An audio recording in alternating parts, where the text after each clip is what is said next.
National League Championship playoffs. It was the 5th inning last night. The classic at-bat for Matt Williams versus Steve Wilson. And on the 12th pitch, the 4th game was to be decided. In the 9th, time for desperate measures for a desperate ball club. Sandberg led the way. And then the little pop fly that might have been the final out for the Giants, agonizingly spilling out of Robbie Thompson's glove, and the Cubs were alive. And then the moment of truth, the ultimate confrontation. Cy Young winner, most valuable player, bases loaded, game on the line, and it was over.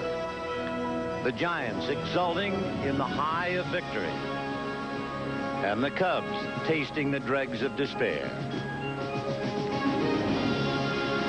And the Giants led 3 games to 1.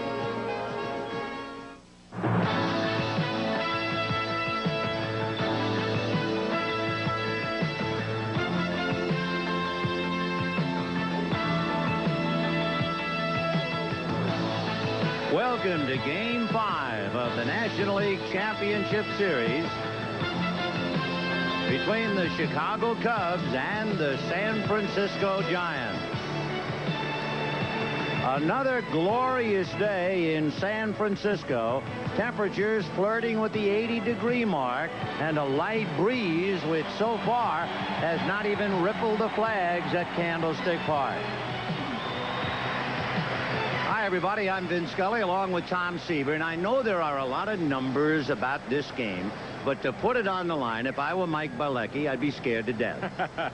Much of the factors of every game in this series has been the first inning. It was a factor last night.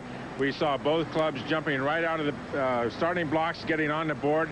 It's going to be a factor for both pitchers today. Mike Bilecki has got to keep his team in the ballgame. Remember when Rick Russell pitched in Chicago, boy, they jumped all over him in the first inning. He only got 2 outs. He was out of there in the first inning. Well, Russell has a comfort zone. He's not carrying the whole load. For Bilecki, he either wins, helps the Cubs to stay alive, or they all go home. Well, he was admittedly very nervous in his first game that he pitched in this championship series, and he's got to get his feet on the ground today. The pitching has been perhaps the biggest disappointment for each team. Well, the starting pitching especially, it's been, everybody talks about it being mediocre. What's happened is that the pitcher's getting behind in the count, and a lot of times when they get behind in the count, they're making very poor pitches. You know, you could say it on the other side of the coin that the hitters are taking advantage of the plus situations they have when they get the pitchers behind the 8 ball. Well, the Cubs have been behind the 8 ball. They've had Ryan Sandberg and Mark Grace. The Giants have had Clark and Mitchell and Williams. We'll get to the starting lineups right after this.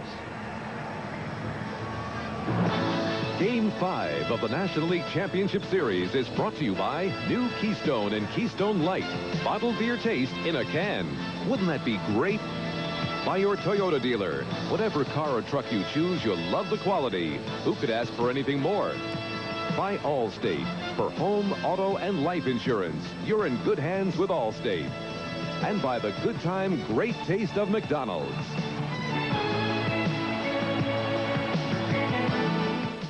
Wouldn't it be great if you were at the series and the manager needed a pinch hitter and remembered you from Little League and it was out of here?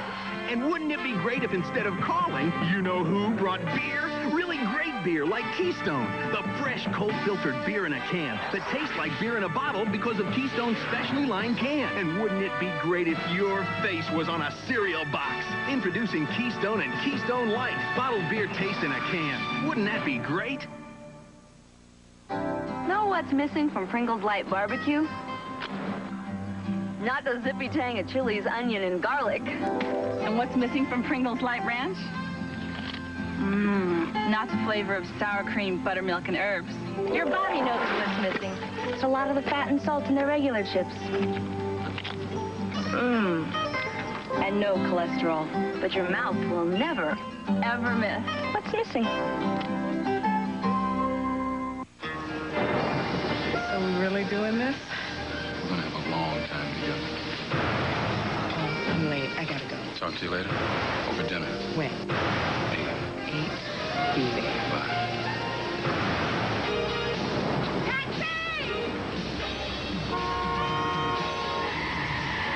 This is why Allstate gives a 10% discount for cars with anti-lock brakes. We're the only major insurance company that does. Call Allstate. Enjoy baseball memories throughout the years by ordering your copy of the 1989 World Series souvenir program. Packed with more than 90 pages of features, historical facts, and photos from the Fall Classic, this program is truly a collector's item. To get yours, send check or money order for $6 to World Series Program, Box 89, Trenton, New Jersey, 08651. That's Box 89, Trenton, New Jersey, 08651. Please be sure to include your proper return address. The preceding announcement was furnished by Major League Baseball. The weather has come up magnificent here at Candlestick Park, and here's the Cub lineup. Jerome Walden, Ryan Sandberg, and Marvell Wynn replacing the injured Dwight Smith. Mark Grace. Then you have Andre Dawson, Luis Salazar, and Sean Dunston.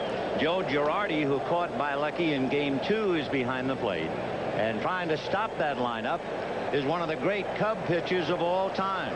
Since World War II, second to Ferguson Jenkins. He won 135 games in the livery of the Chicago Cubs. He has not pitched well of late. One big reason, he had a strained right groin. And those who watch him carefully say it has definitely affected his sinker. He starts a strike to Walden. One of the things that Roger Craig and Norm Sherry will be concentrating on is to make sure Russell bends his legs. He's been pitching stiff-legged, perhaps the result of the injury. 1-1. The word on Rick Russell is that we will know very early if, in fact, he has his stuff. As you see his motion, one of the things he'll have to do is try to get down, as Vinny says, and use that right leg as much as he can. He tries to get great movement on his fastball. He may not strike you out with velocity. He may have 4 or 5 fastballs a day that might get the 90-mile-an-hour zone. But for the most part, it's a sinking fastball and a little breaking ball. The word on him, though, is that if he doesn't have it, we're going to find out very early, and that's exactly the way it was when he pitched in Wrigley Field in game number 2 for the Giants. 1 ball and 2 strikes to Jerome Walden. Curveball hit foul. For Russell, those who operate speed guns on him marvel with the same delivery, throwing to the same location. He can go from 90 to 78 miles per hour in a blink of the eye. And Walden that time way out in front and cracked his bat. He has to get another stick. And look at that. He dropped to 72 miles an hour on that pitch. That's the biggest thing about him, his control and the tremendous fall off in speed.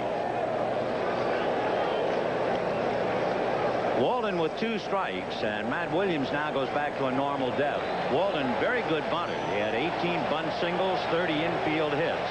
But with 2 strikes, they drop back. Fastball hit up the middle. Robbie Thompson hesitates, throws too late. He didn't have a grip, and he double clutched. And that was the difference. That split-second double clutch by Robbie Thompson as he had to re-grip the ball, and Walden is aboard. Russell is one of the best fielding pitchers in baseball. That ball was actually not hit as hard as he thought it was. If he had not double clutched, he'd have gotten Walton at first base. Walton with good speed during the season, 24 stolen bases, so he has good speed. I think Russell was surprised that the ball was not hit that hard. He is an outstanding fielder. Don't be surprised by looking at his size and think that he cannot field his position. He is one of the best athletes for pitchers in the game. He's a good hitter, a good bunter, and very quick on his feet. Ryan Sandberg, who has hit in all 9 league championship games with Walden going, hits it foul down the line. Remember, the Cubs have scored 11 runs in the first inning in the first 4 games, and they are desperately trying to get off the mark today against Russell.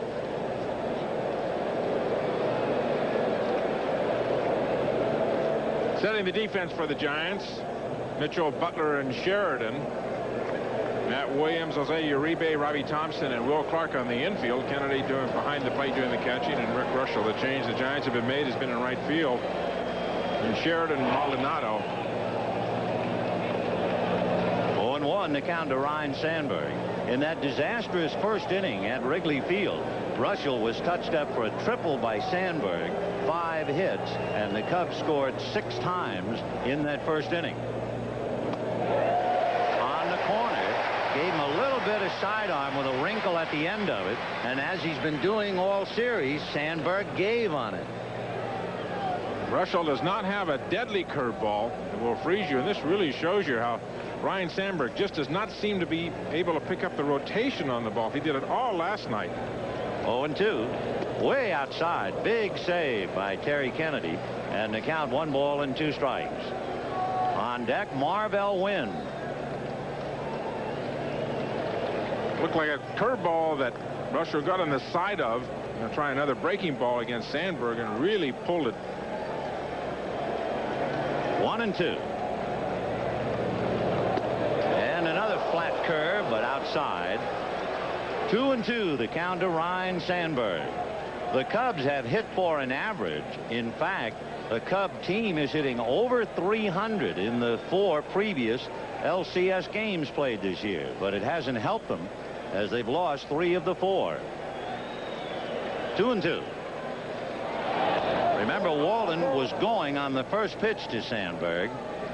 They're not particularly looking for any pitch out now. 2-2. Good pitch to do something on. Russell is not a strikeout pitcher. Sandberg does not strike out much. Remember that Russell has an outstanding move to first base as well. One, if not the best move in the National League to first base for a right-hander. That'll negate a little bit of Don Zimmer's running game. He would incorporate the hit and run more than he would the straight steal. 2 balls, 2 strikes. We'll see fastball. Yep. Half swing. Got it. You had to expect the fastball, but I don't think Sandberg expected it where it was. For 2 nights, 2 games, Ryne Sandberg has seen nothing but breaking balls away. He's got to be thinking away in this situation, and we talked about where every once in a while Russell pumping it up and give you an 88 or 85 mile an hour fastball. That one at 83, but the location was perfect on the inside corner. Here's Marvell Wynn. Wynn hitting over 360 against Russell in their own personal confrontations. When Russell and Marvell Wynn were teammates with the Pittsburgh Pirates. The third member was Mike Bielecki, so we have a definite Pittsburgh flavor to this game today. Pitch out, and Walden holding despite the fact it was dropped by Kennedy. When the count was 2-2 to Ryne Sandberg, you expected Walden to go, and you certainly expected Russell to throw the fastball to Kennedy. But what fooled Sandberg was that it got the inside corner. 1-0 to Marvell Wynn. Mark Grace on deck. Popped it up. Coming down is Clark. Angling over, however, is Kennedy.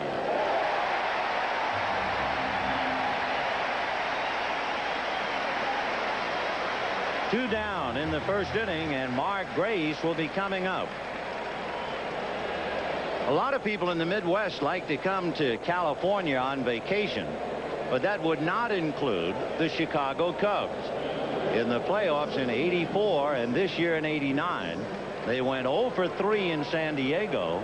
They're 0 for 2 in San Francisco, so they're 0 for 5 in the state. Grace hitting .333 against Russell. Good sinker. 0-1. Russell, an outstanding off-speed pitch. This is the changeup. You can see it just die. It will come up and look like a fastball. Velocity-wise, will not get there. Grace, a fine hitter, and has enjoyed a great deal of success here at Candlestick Park. He's hitting just under .400 here at Candlestick. 0-1. Sinker away, 1 ball, 1 strike. Talking about the change of speeds that Russell will use, a fastball in the mid-80s and occasional 88 or 90. The changeup, as you saw, about 70. Many times it's not how hard you throw, but the difference between the velocity of your changeup and your fastball can be equally as effective as a Nolan Ryan fastball. Walden committed and just did get back. So Jerome Walden. Oh, he had him dead to rights. Walden taken off, and I don't think Rick Russell saw him to begin with. Stepped off. There wasn't a need really for him to step off. Just looking out of the corner of his eye, he may not have been able to see the entire picture. And a good job by Walton to get back in. 1-1 to count to Mark Grace. And he goes the other way, hits it foul down the line and slicing back into the seats. And the count 1-2. Naturally, you feel that all of the pressure is on the Cubs. They must win or it's all over. But the Giants know their own history. The Giants, like the Cubs, have had their share of skeletons. They got into the '62 World Series and lost. Got into the '71 League Championship Series and lost. Got into the '87 League Championship Series and lost. 1-2. One of the more inspirational people in the ballpark for the young Giants today. One of the all-time greats. And Willie Mays out here taking in the game. 1-2 to Grace. Lined into right field. Coming up is Sheridan. It's in front of him for a base hit. He slips and falls down, but Walden was going to third anyway. And so the Cubs, thanks to the phenomenal hitting of Mark Grace, have runners at first and third with 2 out, and Andre Dawson the batter. Mark Grace has just continued to hit throughout this entire series. That was an off-speed pitch up. The Giants have seemingly wanted to try to get Grace out going to left field. See Sheridan slightly slipping on the wet turf in the outfield. It's a very thick outfield. The grass here is very thick. There's been really no rain, but it's very thick and very lush. The infield as well. So generally in the infield and outfield, it's considered a very slow surface. The big out from last night is at the plate now and fouls it away. If there is a truism in baseball, you hear it every day. When the ball club is going well, the hot hitter always comes up in the right spot. And when a ball club is struggling, the cold hitter is always up there in the wrong spot. And for the Cubs, Dawson has been a cold hitter.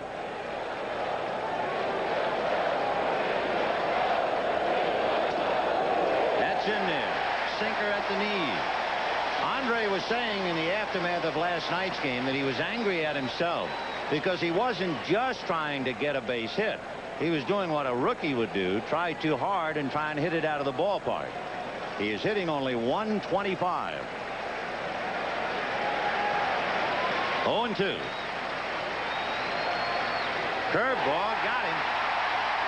And he is still the out man. No runs, 2 hits, 2 left, no score.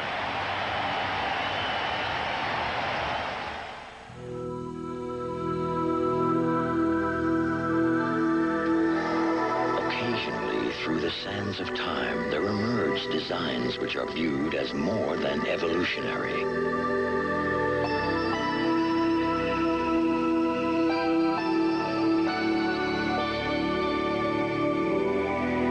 Introducing the revolutionary 1990 Toyota Celica.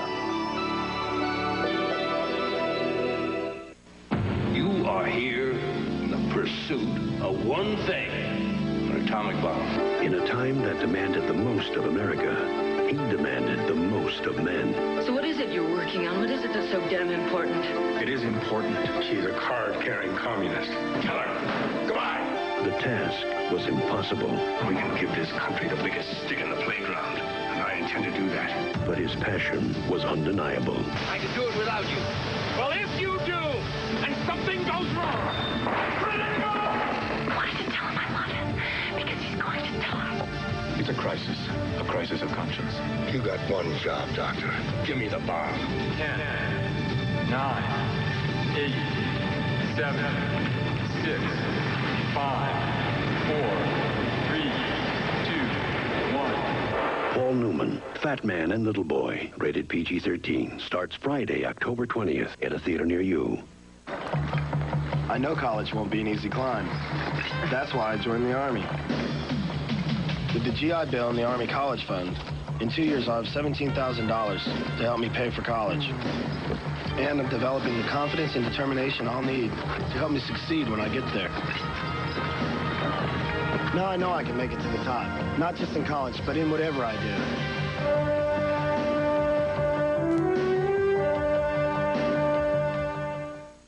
Let's get a report from Mike Schmidt.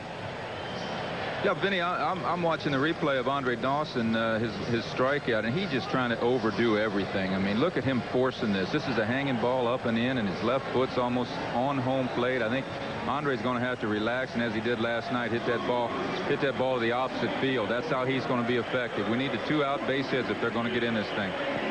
Well, they've been overmatched because the Cubs have been able to furnish firepower from Sandberg and Grace. But there have been 3 big giants. Here's the lineup.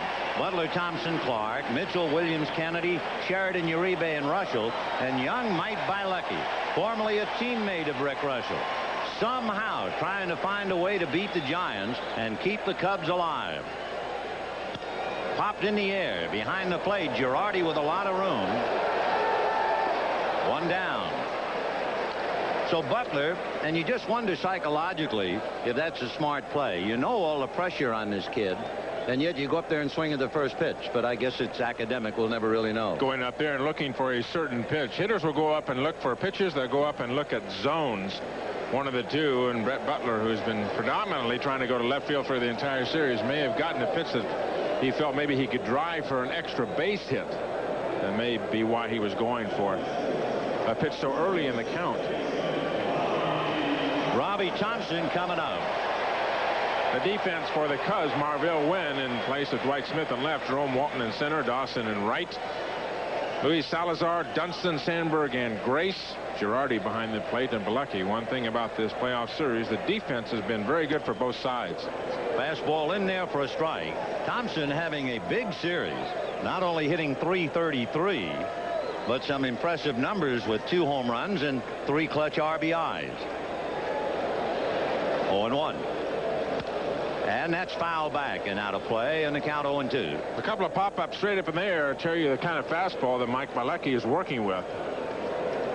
Pitch is taking off, having a little tail on it, and the hitter's hitting the bottom half of the ball. What you'll see a lot in a pitcher that has real good stuff, his ball will be very active at the hitting zone. You can see he's using the 4-seam fastball, and then you see the ball that takes a little pop at the end, and everybody hitting the bottom half of the ball. Ground ball to Mark Grace. He hangs the feed to Bilecki. Got him. Close play at first base. Great hustle by Robbie Thompson, and a good hang by Mark Grace, so that Bilecki could field it without breaking stride. Good teamwork between Grace and Bilecki here. This is not an easy play. Pitcher's got to come down that line. You know that Thompson running has excellent speed. Grace makes a good feed right at the bag. That's really the key, so you catch it, and boom, can take a step and hit the bag. First base umpire Randy Marsh right on top of it. Another look from the right field camera. The key is a decent feed, a little bit high. But Bilecki right on the right route and can come right down to the bag. Slow curveball for a strike to Will Clark, and the count 0-1. Clark tearing him up like Mark Grace. 2 down. First inning, no score. 0-1 the count. Fastball goes to the screen. Mike Bilecki has his ducks in a row. As Mike said, I'm just glad to be here. In 1985, he had a ruptured disc in his back. He pitched with the injury, won 2 games, and then underwent surgery. And it was serious stuff. But he has fought his way back to this role. 1-2. Cubs have changed their defense against Will Clark here from last night. Center field, Jerome Walton is way over in right center. Last night they were playing Clark more or less straight away. Clark last night showing that he wanted to hit the ball to left field. Fouled off, still 1-2. How did Mike Bilecki wind up with the Cubs? Well, he's from Baltimore, which is Jim Fry's hometown. And Jim Fry's son-in-law had worked out at the same health club. And it was the son-in-law told Jim Fry, you know, this Bilecki fella's okay. And here he is pitching the most important game of the year. 2-2.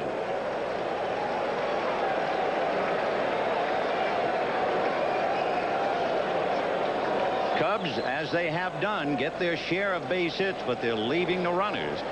So with 2 hits, they left 2, and now the 2-2 pitch to Clark. Got him. So Will Clark strikes out. A strong first inning for Mike Bilecki, and at the end of an inning, no score.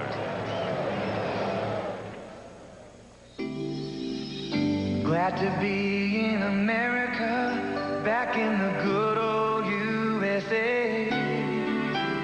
I've been missing my baby, the sweet green earth, and a pure simple meal made America's way. A lean quarter-pounder hot off the grill with crispy golden fries. America's meat and potatoes. I'm home. That's McDonald's. My great-great-great-grandfather, Johann Peterstroh, was brewing beer in Kiern in 1775. The Germans, they like a beer with character. And our family brought what they learned to this country. Family Brews, with a tradition of brewing experience that's longer than Miller or Coors or Budweiser. Stroh's, a beer that's not the same as other beers. Fire brewed, family brewed, for more than 200 years. The struggle for excellence is the spirit behind running a business. It's the only way to run an airline. At Northwest, helping you do business is putting us on the fast track. In all we do, we're striving to jump the line from the merely good to being great. Because being the best is the only thing we want to be.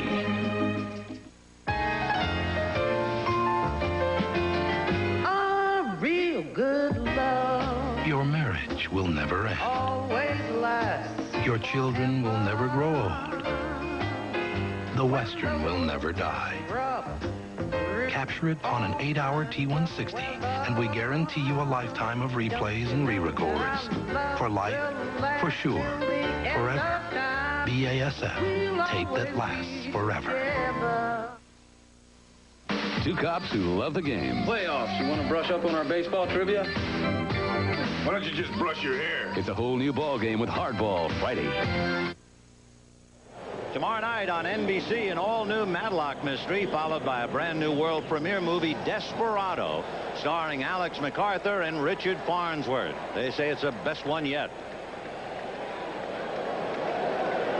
Luis Salazar was hit in all 4. Sean Dunston and Joe Girardi. Fastball strike.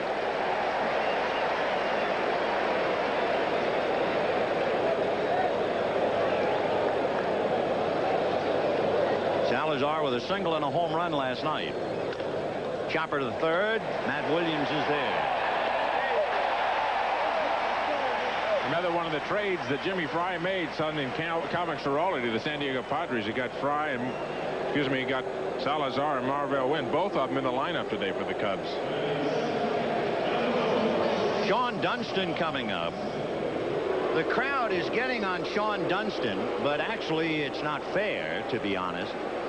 After they all shook out last night, the report was that when Dunston got that little flare base hit, Will Clark wasn't the one who ignited him. It was Kelly Downs, the pitcher. Not Clark. Comebacker. 2 down. And when you think about it, it was a typical pitcher's reaction to a bloop. You know, why don't you swing the bat? And what Will Clark was actually doing, he was trying to serve as a peacemaker. And before the game, Clark and Dunston had a long, good-natured chat by the batting cage. 2 down, and Joe Girardi coming up. There's Kelly Downs, who pitched so well last night, but kind of ignited the fire. 4-1. That was a great play by Russell on that ball. When he showed he was in perfect position to field it. Outstanding fielder. Joe Girardi hitting 143, fists one right to Robbie Thompson. So he was properly jammed. The Cubs are gone in order, and at the end of an inning and a half, no score. I wanted to live in the Rocky Mountain region. 12 or 13 of us have played together now for 8 to 10 years. We just have a good time. Keep it down. What Tom does is he doesn't care if we make mistakes. He doesn't get down on anybody. A lot of these players depend on Tom Dater for their life insurance. It's all teamwork. It's, no individual players.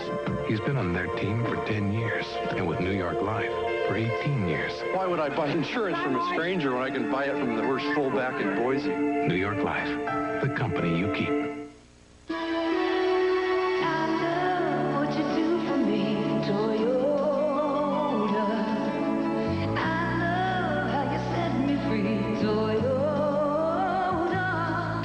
It's reassuring to know that of all the cars in its segment, the Toyota Corolla is the most trouble-free.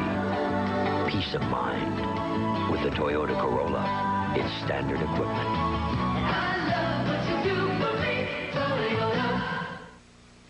Oh, honey, don't come near me, please. Oh, I can't. No, it's not a good idea. Oh, no, baby, not right now. Stop, sweetie. You don't want to get too close. Fight morning breath with Scope. Scope has 2 powerful ingredients to kill 90% of the bacteria that cause morning breath. Kiss me. What are you waiting for? Great kiss. You may kiss me now. Scope, the best thing first thing in the morning. It's 11:35, and Roseanne Horn is learning all about her antifreeze. The hard way. Don't push your luck. Guarantee it with Advanced Formula Prestone. Come on, answer. Today's Duracell battery lasts up to 30% longer than the one from a few years back. Duracell. You can't top the copper time.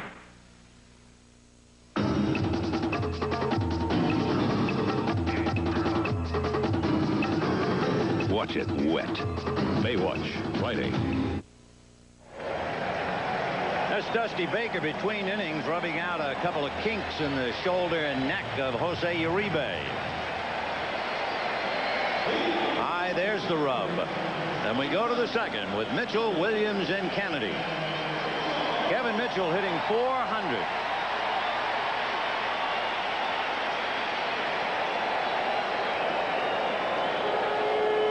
Mitchell is now a definite veteran of league championship games. He's played in 12 of them, and he's hitting .302. In there. Trying to keep the ball away from Kevin. You can see the first pitch from Bilecki, the off-speed curveball. One of the things Dick Pohl is trying to get his club to do is establish that first pitch strike. It's so important to get the first strike over. You're going to come in, you come in off the plate. He's been first strike to each of the hitters he's faced so far. 0-2 to Kevin Mitchell. Down and away, on deck Matt Williams, and then Terry Kennedy. Interestingly enough, the Giants, as you know, hold an advantage 3-1. That's the first time that has occurred in the National League Championship Series. They check no swing, says Randy Marsh. 4 times in the American League Championship Series history has one team had a 3-1 advantage over the other. But this is the first time in the National League. 2-2. Got him. And that looked like it had a pretty good sinker to it. Second strikeout for Mike Bilecki, and the batter will be Matt Williams. Hey, look, maybe we can tell if it's a split finger or if it's a straight change. Looks like the sinker, just a flat, straight sinker. That looks the second kind of fastball that we've seen Bilecki throw. Remember, we saw him earlier throwing the cross seam, a four-seam fastball. That's the sinker. That really diving down and in. Good movement on the ball at the hitting zone. That's one of the important keys. Fastball high to Matt Williams. 12 pitches, the 2 classic at-bats in this league championship series. 12 pitches to Mark Grace, 12 pitches to Matt Williams. And last night, the 12th, won it for San Francisco. Ball 2. This is where the Giants have really capitalized when they've gotten ahead of the pitchers. Here's the ball. Count 2 balls and no strikes.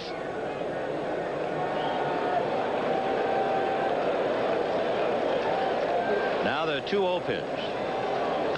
High pop fly on the right side. Sandberg going out looking for help. Here comes Dawson, and it'll be flagged by Grace. Sandberg turned his back as he flipped his sunglasses down, and he never saw the ball. Sandberg was out of the play, and it was Mark Grace, who earlier this year in a game at Candlestick lost a fly ball in the sun, but not that time. A very high sky here at Candlestick. Not a cloud in the sky. Beautiful sunny blue day. One of the things that Chicago Cubs don't have to contend with is wind. You imagine having to look up into that sky and contend with the wind as well. All 3 days it's been beautiful here at Candlestick. October in the Bay. Boy, it is magnificent. 1 ball and no strikes. Fouled away off third out of play, and the count 1-1.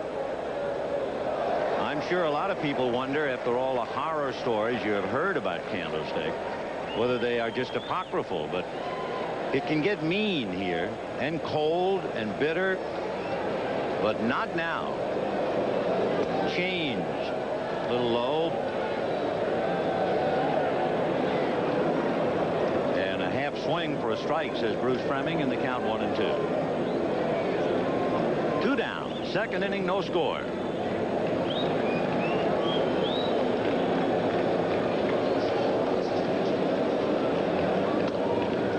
Two balls, 2 strikes.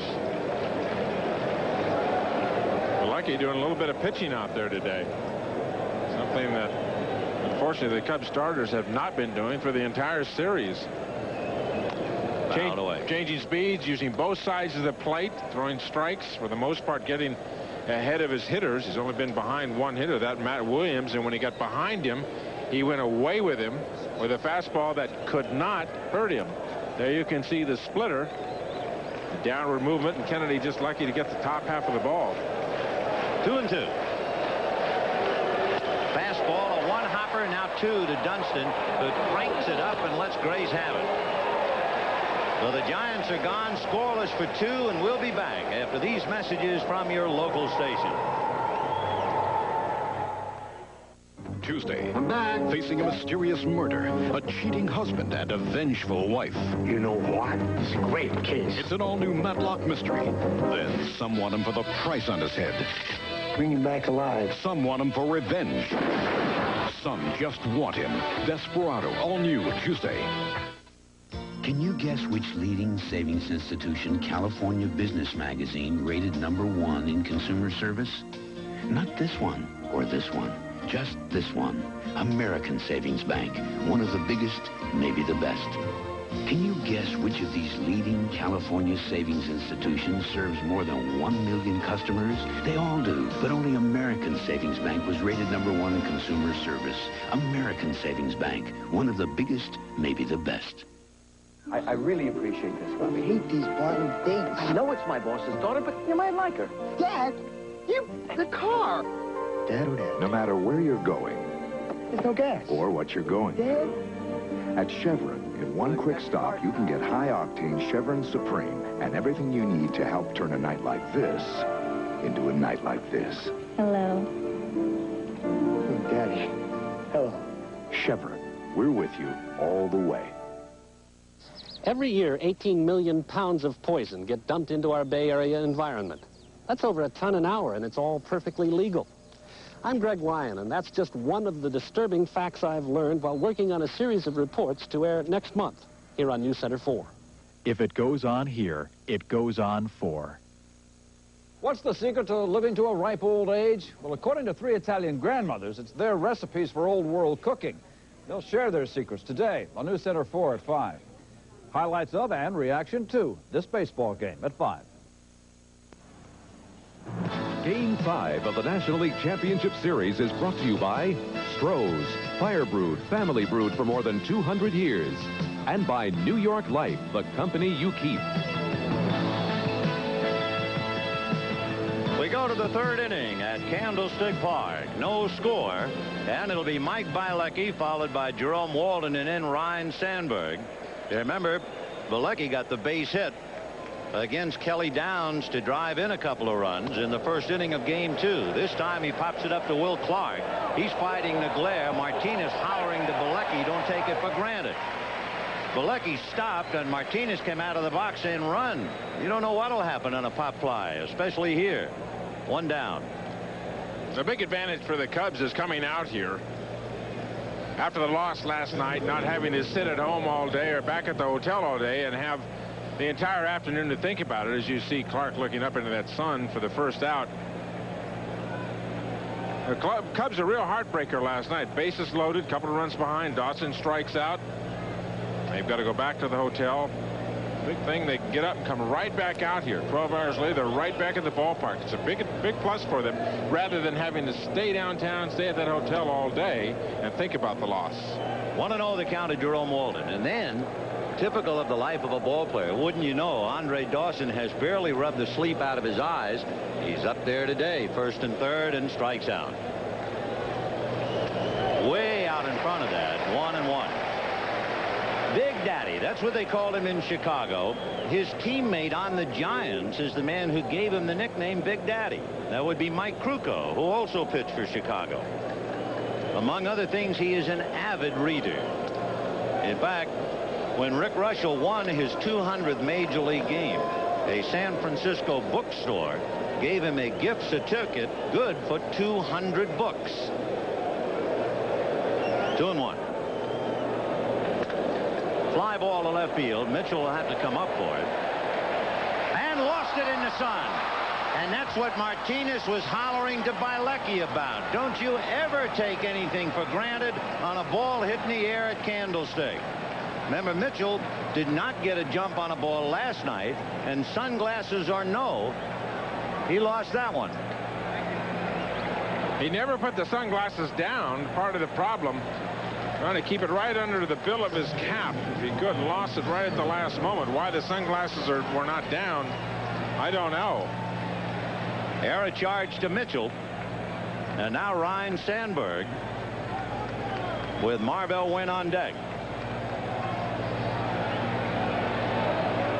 No score, 3rd inning. Cubs get a break. That's about the 3rd time I've seen that this year. Outfielders coming in with glasses on and do not put the glasses down. I can't figure it out. A tough sun field. What makes it particularly difficult, too, is that we have just played 2 games that finished in the evening. And there isn't an angel up there to hide behind. Brilliant blue sky. You could set that in your ring. 1-0 the count of Sandberg, who struck out in the 1st inning, called out on a fastball that got the inside corner. This time he bangs it into right center, and that's going to go to the gap. Sandberg on his way will take a look and keep on going. Robbie Thompson's throw to Williams. He is out at 3rd.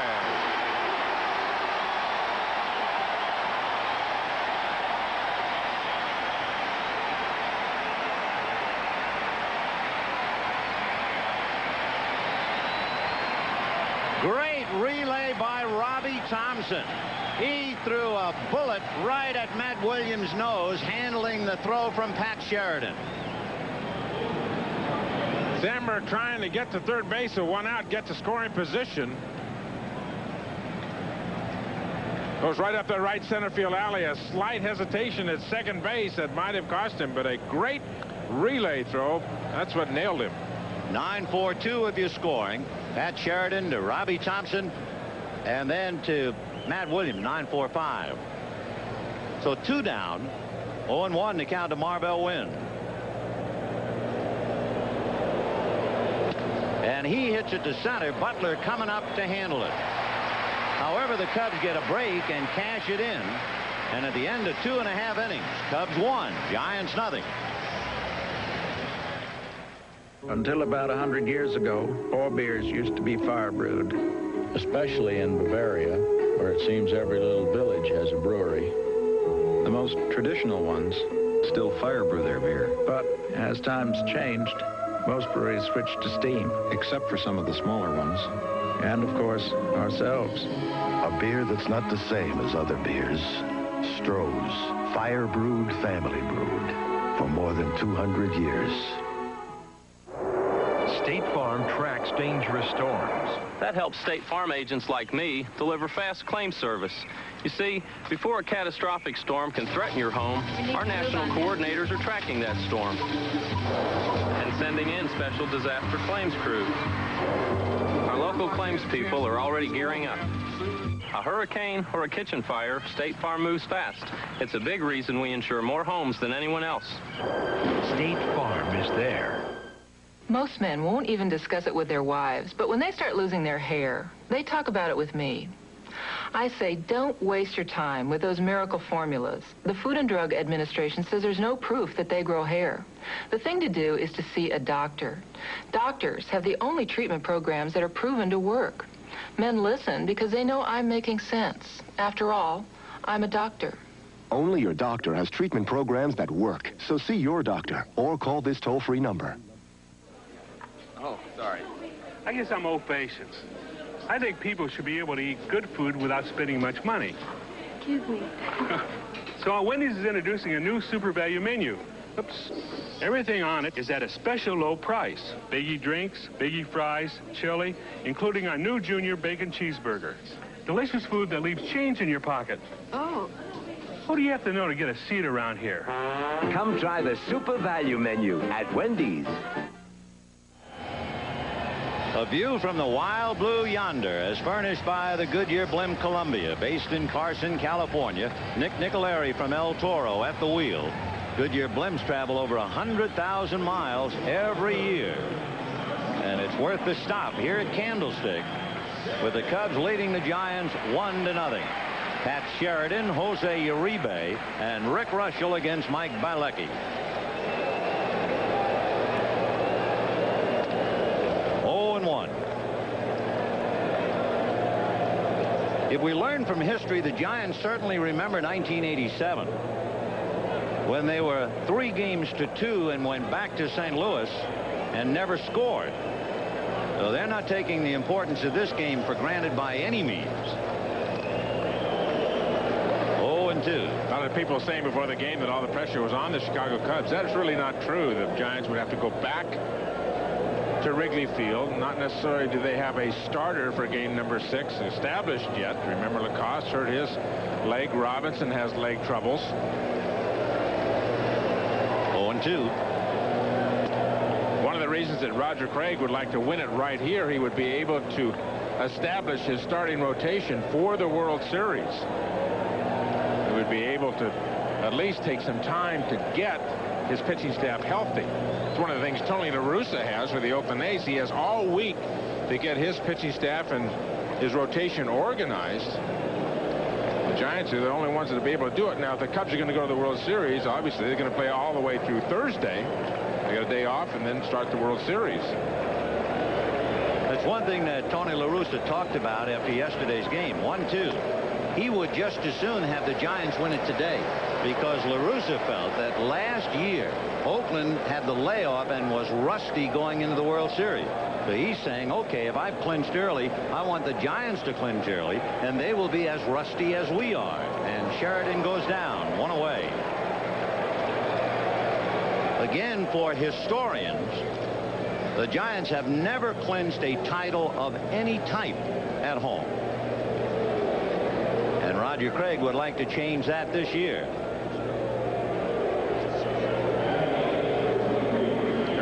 Super slow-mo, you can see the splitter. Watch, look at the fingers apart, and watch the action at the ball right at the hitting zone. That's the key to that pitch. It is very active late at the hitting zone. I mean, all of a sudden, boom, the bottom drops out.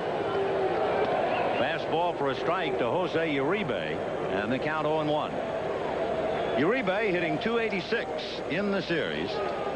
1 run batted in. Switch hitter. Low, 1-1. On deck, Rick Russell.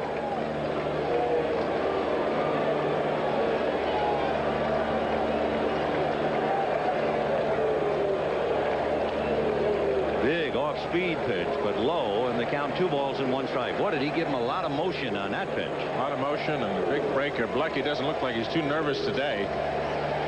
His tempo is a little bit faster. He's working a little bit quicker. You see the breaking ball. One of the things that pitching coaches will try to get their young pitchers especially to do, work with a little bit more tempo. Keeps your infielders alert. You get better defense behind you. And you see Dick Pohl, the pitching coach for the Cubs. Seems that Malecki's tempo in this game is just a half a step ahead of what it was when he started in Chicago. Line drive in a left center. Walden, however, picks it off. So Uribe hits it hard, lines out, and that's 8 in a row retired by Mike Malecki, as Rick Russell will come to the plate. That's the hardest hit ball off by Malecki thus far. And now Russell. Well, you can't judge Rick Russell by his demeanor. I mean, he walked up there to the plate like he was strolling through the bookstore, picking out some of his books. He is a good hitter.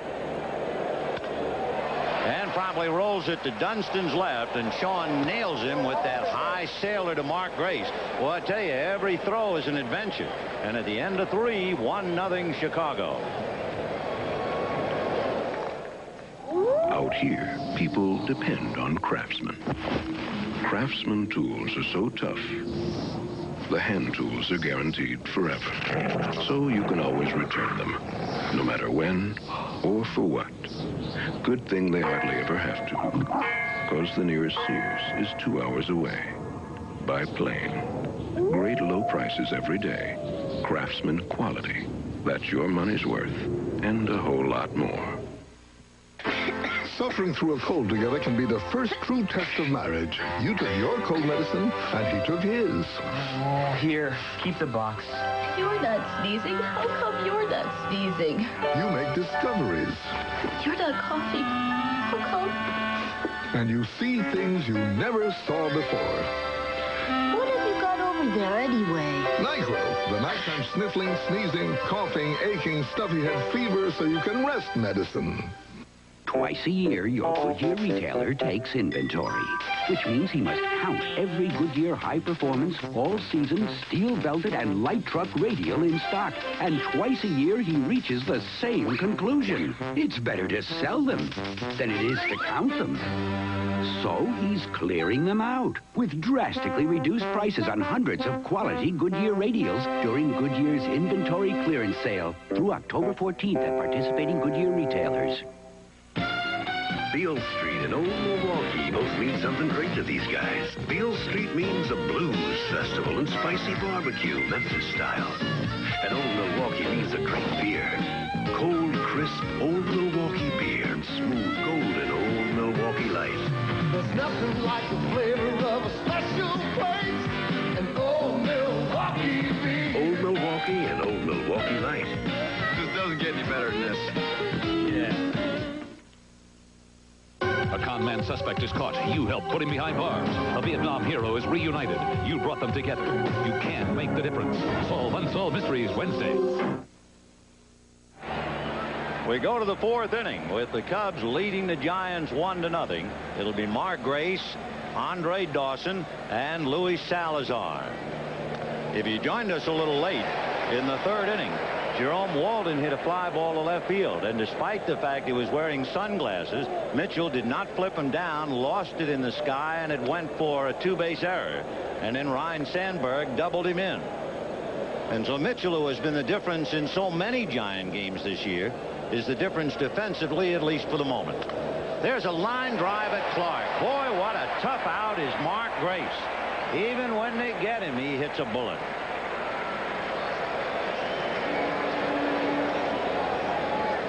Second time in this game that he's pulled the ball. You see it down in the strike zone, but this time right at Will Clark. Boy, is he hot. What a beautiful swing. Now with a great swing, a great strikeout, base on balls ratio. Walks about twice as many times as he strikes out. Andre Dawson has been playing in the big league since 1977. And you would think that a man with all of his glistening credentials, a man who is 35 years old, under the pressure, would not be pressing. But he is pressing.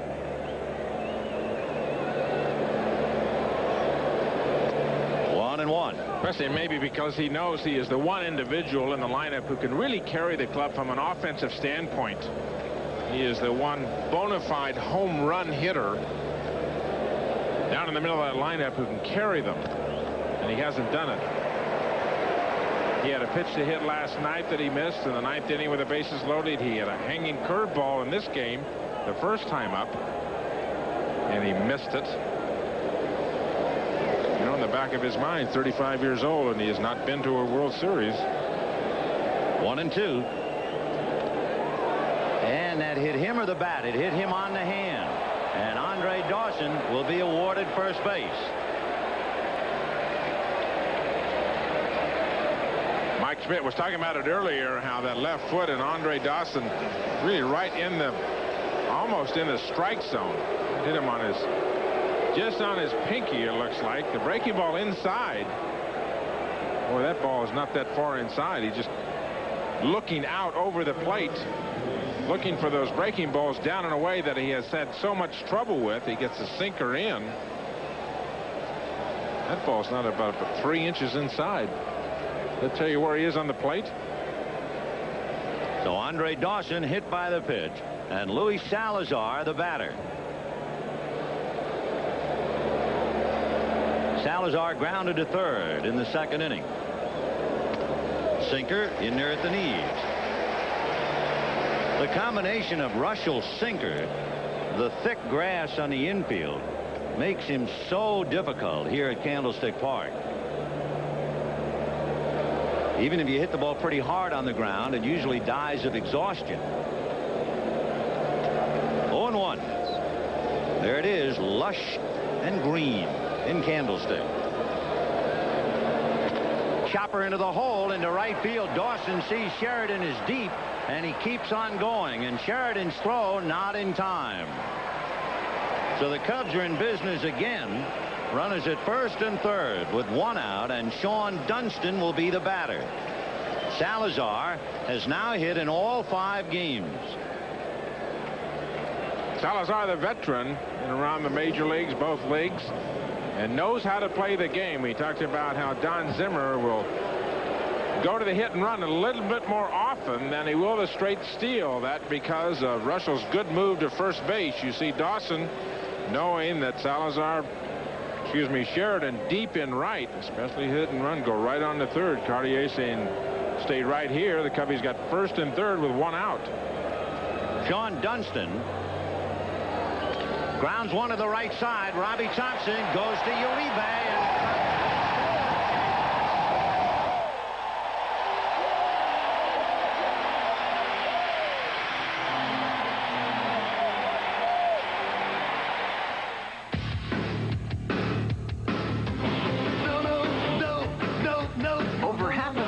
and tonight, we'll be delivering in 30 minutes or less. Sometimes we even arrive a little early. So tonight, call us, because nobody delivers better than Domino's Pizza. Call Domino's Pizza right now and get 2 hot pizzas for 1 hot price. Nobody delivers better, so call now. Wouldn't it be great if lawyers showed up to tell you that someone you didn't even know left you like $8 gazillion? And wouldn't it be great if the lawyers brought beer? Really great beer like Keystone. The fresh, cold-filtered beer in a can that tastes like beer in a bottle because of Keystone's specially lined can. And wouldn't it be great if your boss called demanding information and you said, call 411. Introducing Keystone and Keystone Light. Bottled beer taste in a can. Wouldn't that be great? The first priority, Miss Crowley.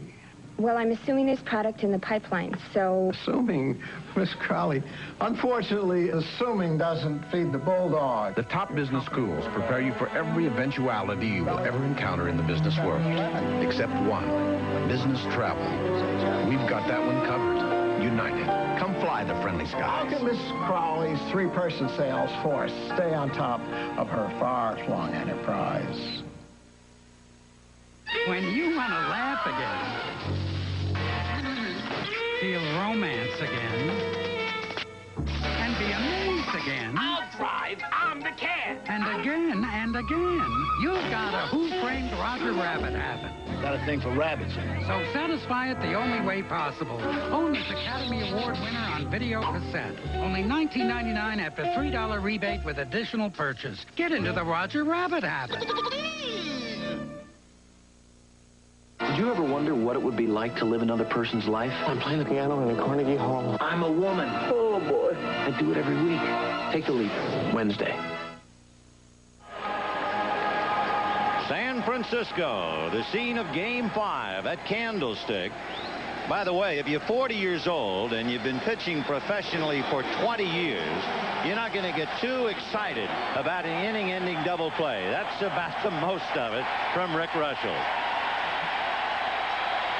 Almost like saying, well, that's the way it's supposed to be done.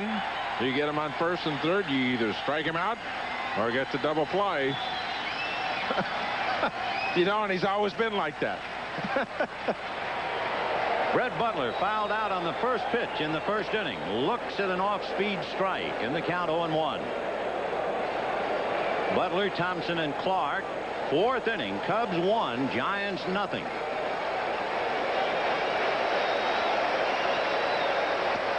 Showed bunt. Took low. 1-1. Well, like he's got it on track through the first 3 innings. Retired 9 in a row using 36 pitches. A different pitcher than we saw in Chicago. Butler with 23 bunt singles, so Salazar and Grace have to shorten up as usual. 1-1 in time.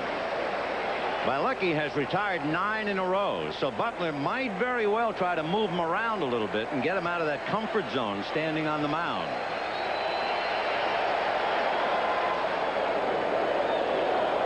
One and two. Butler felt that was kind of a delayed call as he backs out, unhappy with it. Charlie Williams, the plate umpire. Randy Marsh, Doug Harvey, and Bruce Fremming working the base pads. Terry Tata and Jim Quick on the line. 1 and 2. Ground ball to Dunston. Well, I tell you what, I wonder how many gloves Mark Grace uses in the course of a year. We understand that they put the speed gun on that throw. That was an 84-mile-an-hour fastball that Dunston just unleashed to Mark Grace. Robbie Thompson grounded out. Grace to Bilecki covering in the first inning. Robbie 0 for 1, hitting .313. Off speed but missed. Ball 1. High percentage of first pitch strikes by Bilecki, and he is really trying to establish his breaking ball early in the count. 1-0. Fastball. 1 ball, 1 strike. One of the problems that the Cub pitchers have had is that those high fastballs, you saw the swing and the foul back by Robbie Thompson. The pitches that they've been throwing up, the fastballs up, have been right about just at the bottom of the letters. See where the Giants are? Just at the bottom of that. Well, that fastball there was a little bit above, just above the top of the strike zone. 1-1. Breaking ball, and he really broke off a dandy in the count 1 and 2. The only run came in the third.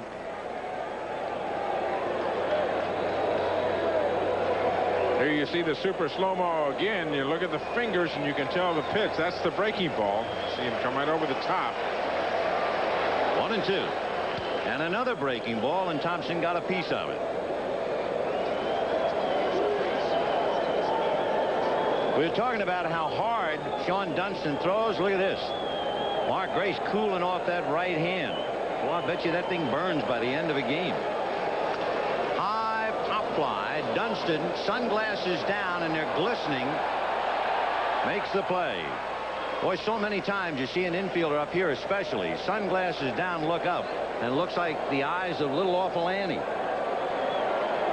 Here's Will Clark. Thompson on that pop fly all the way down to second base. Obviously, the Giants play 81 games here at Candlestick Park, and they know how tough this place can be to play in. They will take advantage. They definitely have a home field advantage here. The one advantage that they don't have from the home field standpoint is that in the 3 games there's been no wind. 0-1. The count to Will Clark with Kevin Mitchell on deck. Flags hanging limply in center field. Boy, you ought to put that in a time capsule. For 3 consecutive days, not a movement out there. But again, it should be pointed out, it is a rare time to be playing here in October. 0-1. 1-1 to Will Clark. There's an established fastball inside. One of the things that Dick Pohl has been working with Bilecki all year long, established hard in, and then you get somebody out soft away. Line to center. There's base hit number 1. And it's collected by the man you figured would get it sooner or later, Will Clark. So a 2-out single will bring up Kevin Mitchell.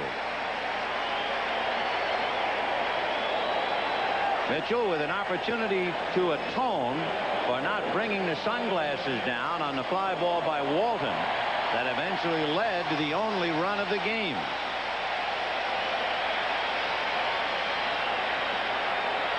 One nothing Cubs. 2 out in the 4th. Breaking ball. You don't expect Clark to do any running, especially since you know he has a sore leg. And the one thing the Giants don't want to do is take the bat out of Kevin Mitchell's hand, not after having hit 47 during the year. 0-1.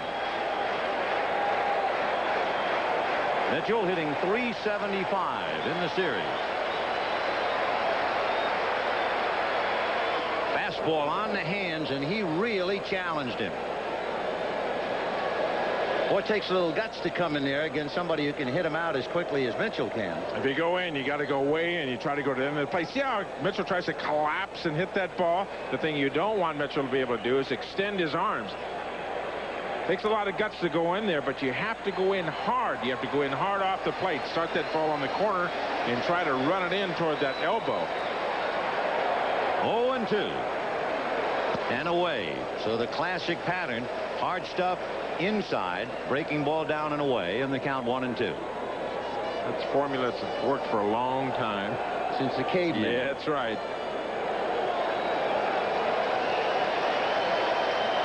Matt Williams on deck. Bilecki trying to get out of the inning. 1-2. Bilecki has 3 strikeouts, no walks, and allowed just 1 hit.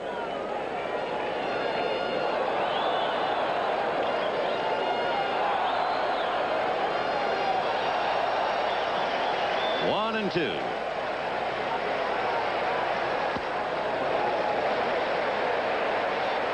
2 balls and 2 strikes. The count to Kevin Mitchell, who's checking with Bill Fahey.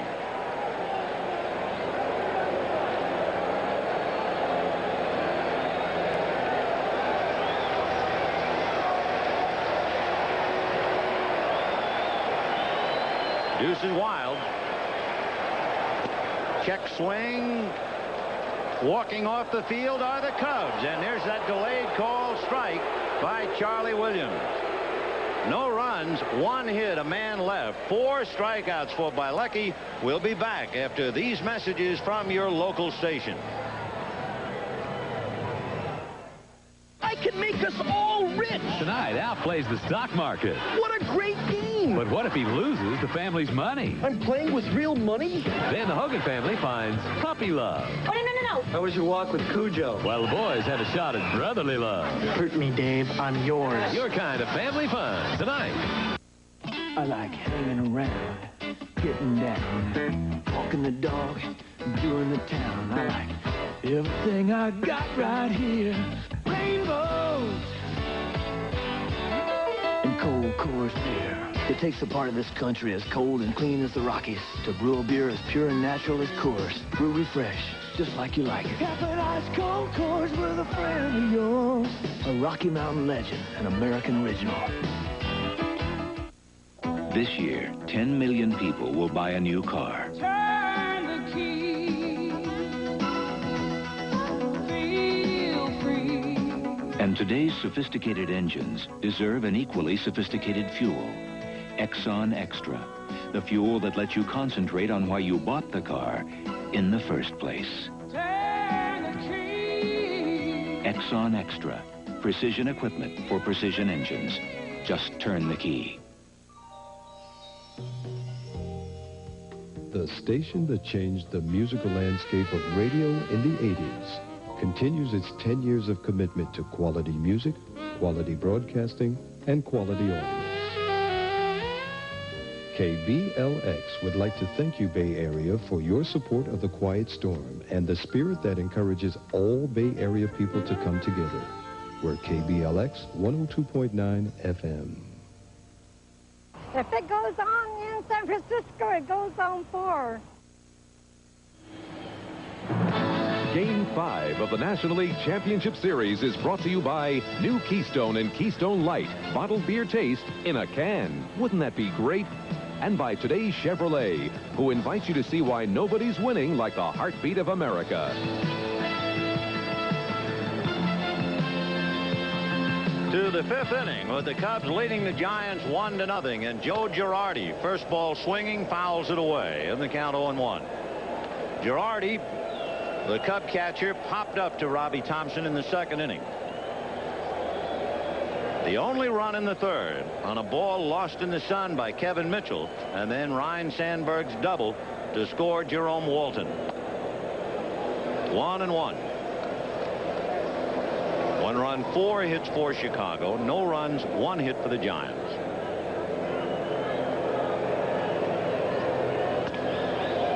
Two and 1. That's the pitch that jammed him in the 2nd inning. Laid off at this time. For the most part, you'll see most of the Cubs swing early in the count against Russell. He tries to get ahead in the count very early. Chopper to shortstop. Uribe is there. A lot of first pitch strikes from Rick Russell. One of the ways that he pitches, he's old school. He tries to get ahead in the count, get that first pitch in the strike zone. And as a result, he will get a lot of first pitch swinging. Just a gentle reminder, tomorrow night on NBC, a great entertainment lineup, an all-new Matlock mystery, followed by a brand-new world premiere movie, Desperado, with Alex MacArthur and Richard Farnsworth. Sandberg, missing a breaking ball, struck out in the 1st inning, but then got a ball to Handel and doubled to right center in the 3rd. In there on the corner, and he's in a hole now, 0-2. Sandberg hitting over 400 at Candlestick. 1-2 the count. On deck, Jerome Walton. And down he goes. Walton coming up had the infield single in the 1st inning and then hit the fly ball in the 3rd that was lost by Kevin Mitchell. And he came around to score on Sandberg's double.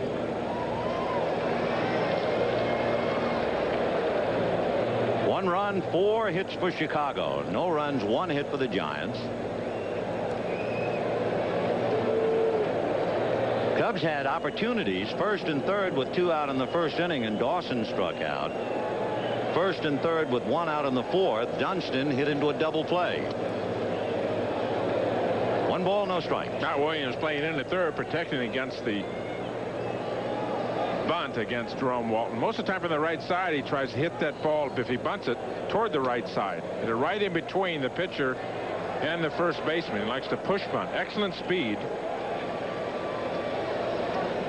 He had 18 bunt singles during the year. Butler had 23. 2 balls, no strikes. Wouldn't go after the sinker. 3-0 the count. Sandberg on deck, waiting for another chance to hurt.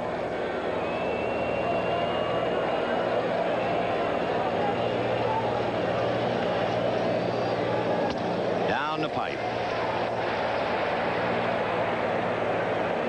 No walks in the game. We did have a hit batter. Dawson hit on the hand in the 4th.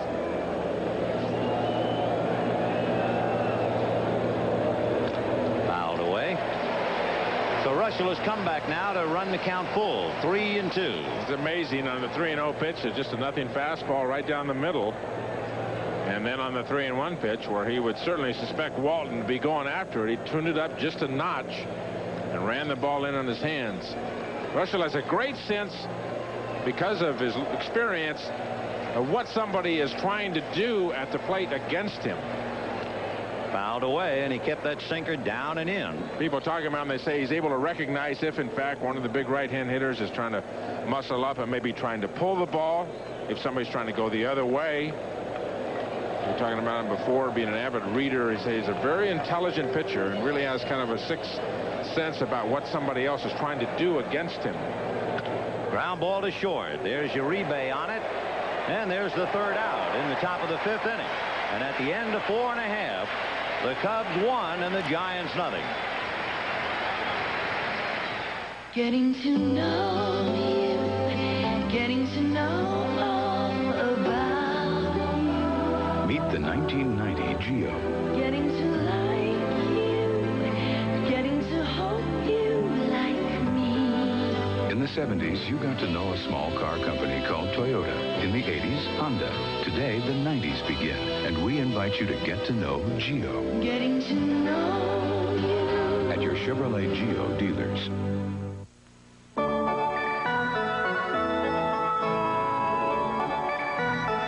Sometimes after a big lunch, a day at the park is a little too much for Tommy Lasorda. So he reaches for relief. Rolaids, antacid. For millions, nothing, absolutely nothing, works better for heartburn and acid indigestion. And why should heartburn take the fun out of the game? Rolaids spells relief in regular or cherry. Compaq is the leader in performance and intelligent innovation. Martin, we've got an hour tops. Make or break. Hey, it's made. Compaq has gone the extra mile for today's power-hungry users. Give me next quarter's figures. Yes, Compaq has consistently shown engineering excellence. 10 minutes to spare. That's hardly even exciting, Martin. Speak for yourself. The weather? That's no excuse. Oh, yes, you do. Introducing excuse-proof exercise, the affordable ergometer from DP, with air resistance for total no-impact fitness at home. Made in America for bodies that need no excuses. The DP ergometer. No more excuses, America.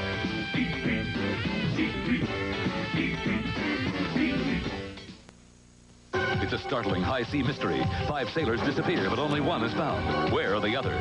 Plus a touching reunion update on a special Unsolved Mysteries Wednesday. Pitchers on target. 1-0 Cubs, bottom of the 5th. You don't get a game that's 4 1/2 innings old, just 5 hits and 1 run. If you don't do certain basics correctly, you can see the number of strikes that both pitchers are throwing today. Malecki has not even gone to 3 balls on the hitter. That's one of the few times that he's missed with the first strike. And he started Matt Williams off speed. 1 ball and no strikes. Williams popped up in the 2nd inning. Breaking ball, little slider off the bat. 1-1. Well, if you talk to scouts about Matt Williams, he is basically a fastball hitter. And yet, in the biggest moment last night, 12 pitches. Only 1 was off speed, all the others hard stuff. Good look at the fearsome foursome.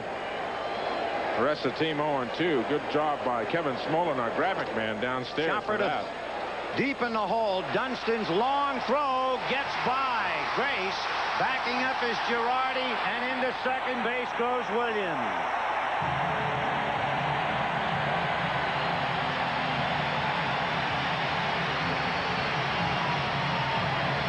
It'll be 1-1.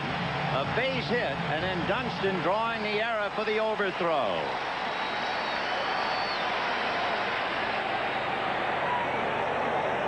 Dunston thinks he can go any place on the field and throw anybody out. A terrifically strong arm would have taken a great play by Grace at first. Remember here at Candlestick, a lot of foul territory. Long way from first base to where the ball would stop over next to the stands. Tying run at second, nobody out, and Terry Kennedy taking ball 1. He'll be followed by Pat Sheridan and then Jose Uribe. So for the first time today, Malecki pitching under a severe challenge with the tying run in scoring position.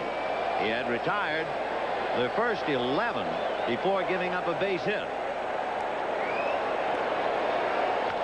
Hit down the line, foul out of play. Kennedy might very well have been trying to take a shot at the hole on the left side because Sean Dunston is trying to bird dog as much as he can. Williams does not run well, and if you can take a step away from Williams at second base, it could be a big play at third or home. So Kennedy saw that big hole, and he wanted to take a shot at it, but fouled it off. 1-1.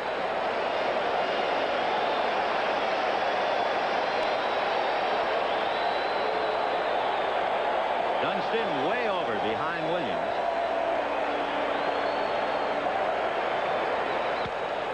Little foul off third. Salazar on the dead run and makes the play. So Kennedy fouls out.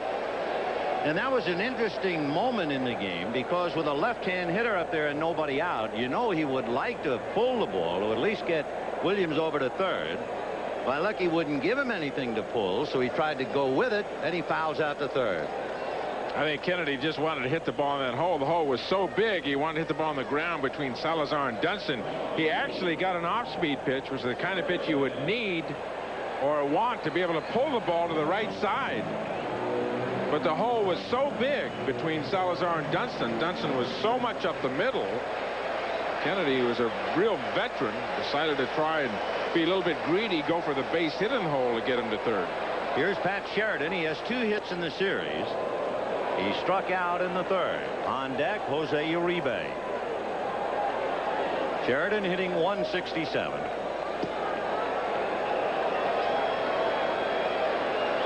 No balls and 1 strike.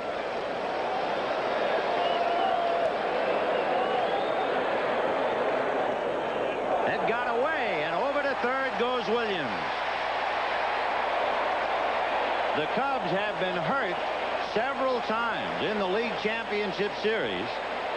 Wild pitches and pass balls, and now that's a big one to put the tying run 90 feet away. One of the things that the Cubs have really been hurt by too as well, Benny, is youth. They make young mistakes. As you see the splitter here going down, and Girardi just cannot handle it. A relatively young pitching staff. And both of the catchers, Rona and Girardi, rookies. 1-1.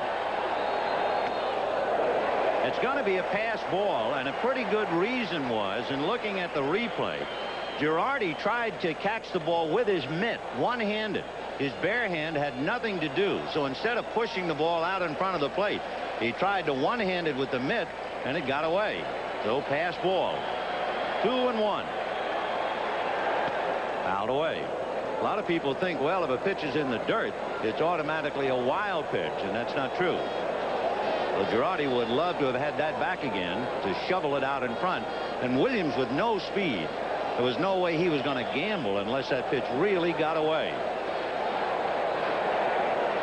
Damon Berryhill, of course, would have given anything to be in this league championship series, but he's out with a torn rotator cuff.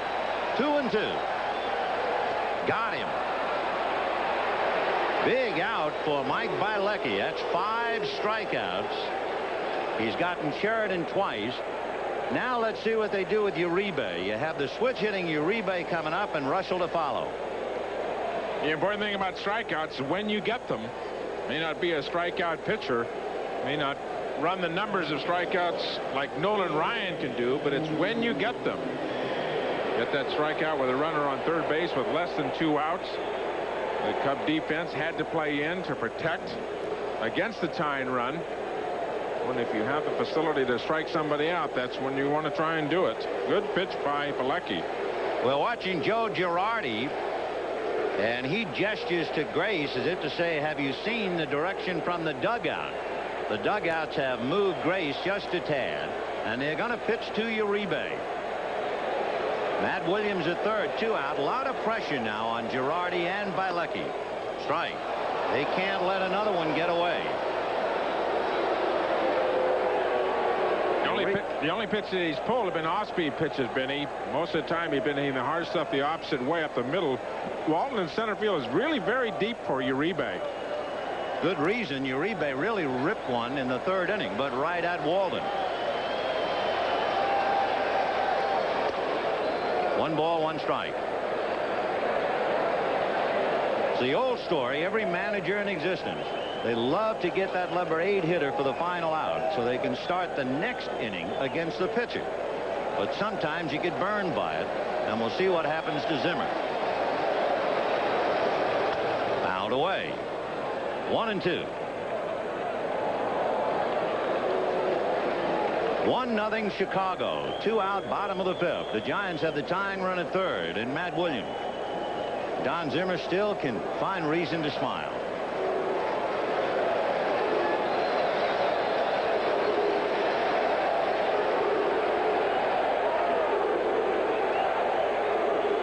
One ball, 2 strikes.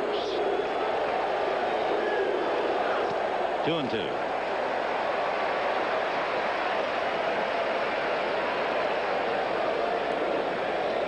They have paraphrased a great line in Chicago from Dylan Thomas' poem about the boys of summer. They refer to the Cubs now as the boys of Zimmer. 2-2. Popped in the air, back a 3rd, down the line. Moving over is Marvell Wynn, and Bielecki has weathered the storm. On the base hit, the error, and the fast ball, he has kept the tying run away. Still 1-0. Imagine this tower was 300 feet tall, and when it hit his house, and then you see how it flattened the metal, so we got a real good whip out of it. Hurricane Hugo surprised many people. Allstate's catastrophe team was ready. With Allstate coming and the adjuster coming as quickly as he did, I think you need them. I really think you need to have a good insurance company like Allstate. Allstate came through when they had to, and I'm glad we have it. It's not just a car, it's your freedom. Tune up. You can't do it with a screwdriver and timing light anymore. You know, spark plugs all look the same to the naked eye. When you change a plug, you can actually see the difference on the screen. We always recommend AC spark plugs and wires, the kind this car came with. GM training, I'd be lost and here without it. See Mr. Goodwrench wherever you see these signs. Good people, good parts, now a good price too. Check it out. Racing along, I was chasing a dream. I was brazen and brash, and I swear there were times that it seemed that I could fly over walls. Oh, I really could win them all, and summer would go on forever. The men who started it all, starting lineup baseball greats.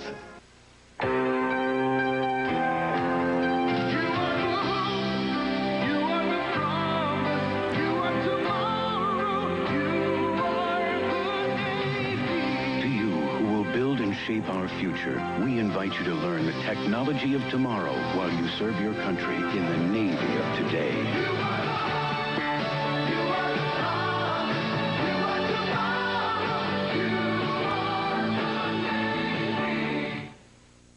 How to Get Rich by Dan Fielding, Chapter 1, Meet a Mogul. Sell, buy, kill 'em, crush 'em. It's a bestseller. How to Get Rich the Fielding Way on Night Court Wednesday.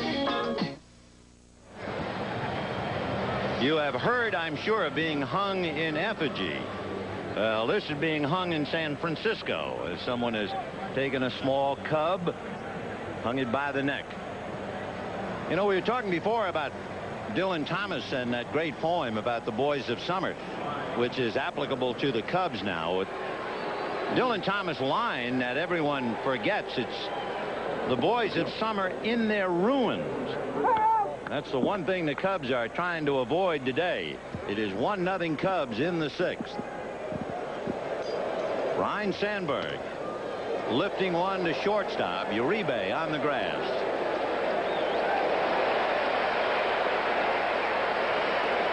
One down, and the batter will be Marvell Wynn, who is playing today because Dwight Smith suffered that hamstring pull trying to score last night and had to come out of the game. Unable to answer the bell today. So Marvell, a former teammate of Russell, is in there. Pretty frustrating to be young Dwight Smith, who played so well all year and then missed the big game.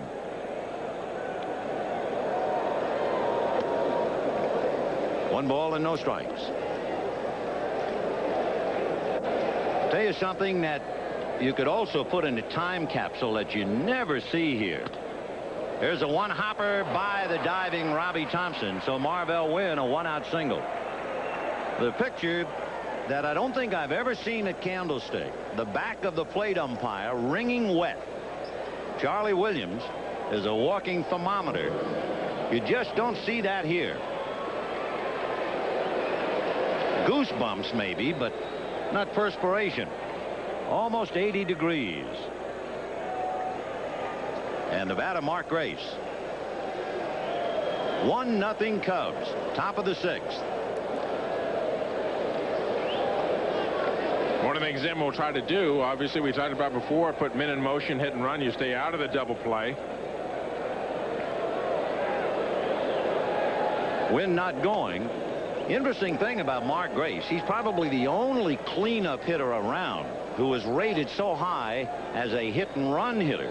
In fact, Don Zimmer said he's the best hit and run man he's had in 12 years. Well, he's not really a cleanup hitter. He's hitting fourth, obviously, for the Cubs, but that's because Andre Dawson has scuffled so much. Grace is really a number 3 hitter. Best hitter on that ball club. They tried Ryan Sandberg in the number 3 spot early in the season for the Cubs, and he just did not do well. Emotionally, mentally, just was not a good number 3 hitter. Fouled away, 1-1. The count to Mark Grace. One of the things that Zim did when he put Mark Grace into the number 4 spot, you see Chuck Cartier flashing the sign, say, don't change. Don't try to hit home runs. Don't change your style. You be the same kind of contact hitter, go to left for 2 strikes, take advantage of a count type of hitter. I don't want a home run hitter here. I just want you hitting, and you just happen to be hitting in the number 4 spot. Ball 2. Today, Grace singled to right and lined out to Will Clark. He's hitting .625 in the League Championship Series. And hitting .400 at Candlestick Park this year.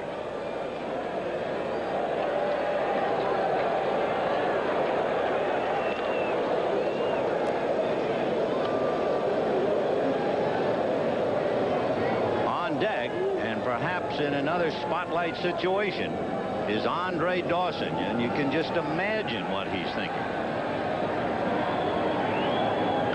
Lined into right field, base hit. Wynn sees Sheridan play a one-hopper, and he's on his way to third. And for the umpteenth time in this 1989 League Championship Series, Andre Dawson has a chance to do something. Another ball hit right on the nose by Mark Grace.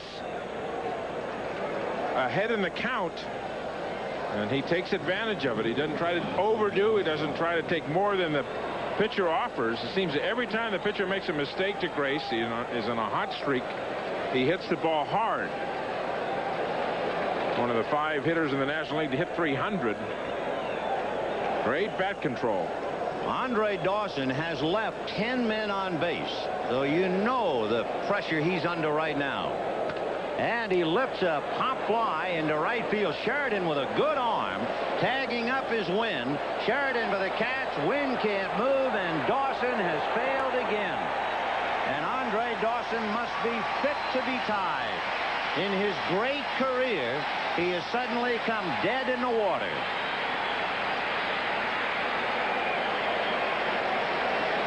And again, we go back to that old story. When you're going well, a hot hitter is always up there. When you're struggling, the ice-cold hitter is up there. Here's Andre's reaction. The ball hits short into right field. Sheridan does have a good arm, but he knows it's not far enough. Good pitch by Rushville. Seems like everything in the backside of Dawson is collapsing, hitting underneath the ball. Well, they lived with him, and they will die with him. That's Zimmer's philosophy. Chuck Cartier angling down the line, and he immediately put the blocks to Marvell Wynn. So the Cubs had first and third in the first inning. Couldn't do anything. They had first and third in the 4th inning, and Dunston hit into a double play. And for the 3rd time today, they had first and third. And they're still checking Dawson's hand. Remember, he was hit by a pitch in the 4th inning. 1 ball, no strikes to Luis Salazar. In there, 1-1. So the Giants have frustrated the Cubs, and the Cubs have frustrated the Cubs. What was that old cartoon? We have met the enemy, and they are us.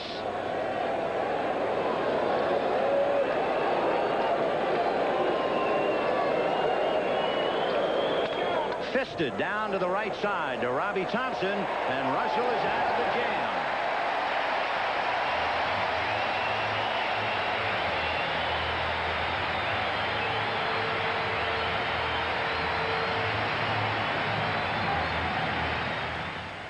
Wouldn't it be great if suddenly you were in charge of the annual swimsuit issue, deciding things like how the models pose and who gets the cover? And wouldn't it be great if the models brought beer? Really great beer, like Keystone, the fresh, cold filtered beer in a can that tastes like beer in a bottle because of Keystone's specially lined can. And wouldn't it be great if later that day you all went bowling? Introducing Keystone and Keystone Light, bottled beer taste in a can. Wouldn't that be great? Which compact passenger van helps you stop best on the slippery curves you drive on? Chevy Astro or Dodge Caravan? Chevy's standard four-wheel anti-lock brakes help you make controlled stops. Dodge doesn't offer four-wheel anti-lock brakes. And look what can happen if the front wheels skid during braking. So stop and think. Chevy Astro gives you the technology of four-wheel anti-lock brakes. Nobody's winning like the heartbeat of America. Today's truck is Chevrolet. Even when all of Company B heads for the phone, it's no problem for Gail Godfrey. Delta Airlines, Gail Godfrey. Y'all fly to Lubbock, Texas? Yes, that is confirmed. I got some friends who want to talk to you now. Just hold on a second. Thank you. Cincinnati, Ohio. New York City. Monroe, Louisiana. Albuquerque, New Mexico. San Jose, California. Portland, Oregon. Montana. You're all set. Thank you for calling, Delta. Bye-bye. Hi, Gail. Did you get many calls this afternoon? One. Delta, we love to fly, and it shows. Those chicken little sandwiches are ecstasy. Kentucky Nugget Soup made to a T. And don't forget that original recipe chicken. Cross the road, Jack. Kentucky Fried Chicken's got more. Cross the road, Jack. Kentucky Fried Chicken's got more. You know, a lot of people like to talk while they drive. Well, let me give you a tip. It's a lot easier with a Unit N cellular phone.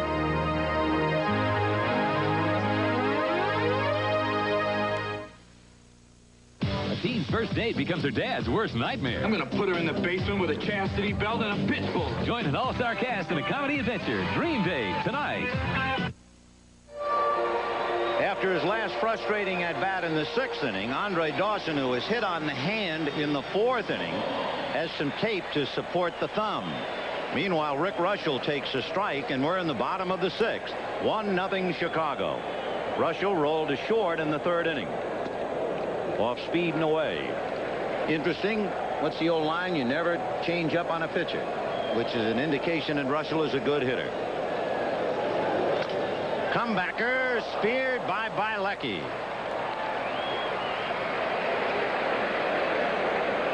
So Bielecki up the ladder to the top rung to spear that one. He was fully extended.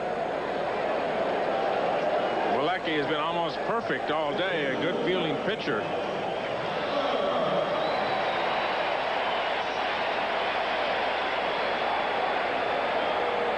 You see the movement on the ball, either the breaking ball into the sinker. Boy, he's just not throwing the ball in the middle of the plate today. Dick Pohl saying he was so nervous, and the first time he pitched in this series, he definitely has calmed down. It's exactly what the Cubs have needed. A good, strong effort out of their starter. I have a question to you. Would you be more inclined to be more nervous pitching at home in Wrigley Field than, let's say, he's out here in San Francisco living quietly in a hotel with the teammates? Would it be less here? I think the nervousness would become the first time that you pitch in the playoffs or in postseason play. After that, the bout is underway, and the batter is being mixed, if you will, and you jump back in there at some point. I think the nervousness will come the first time that you participate in postseason play.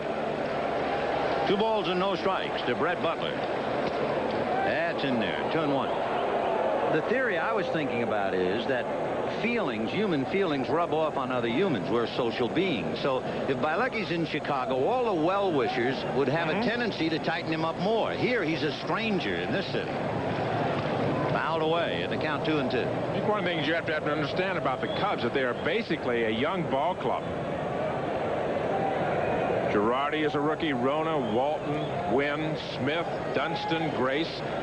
This is a relatively young ball club, and they make young mistakes, and they're going to have young nerves.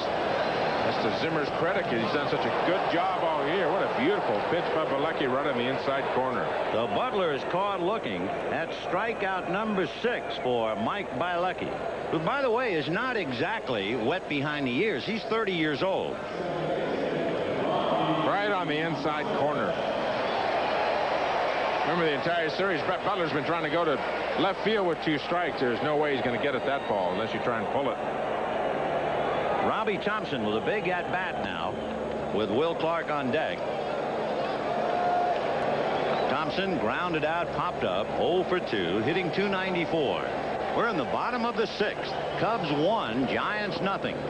2-0. The only run, if you weren't with us, in the 3rd inning.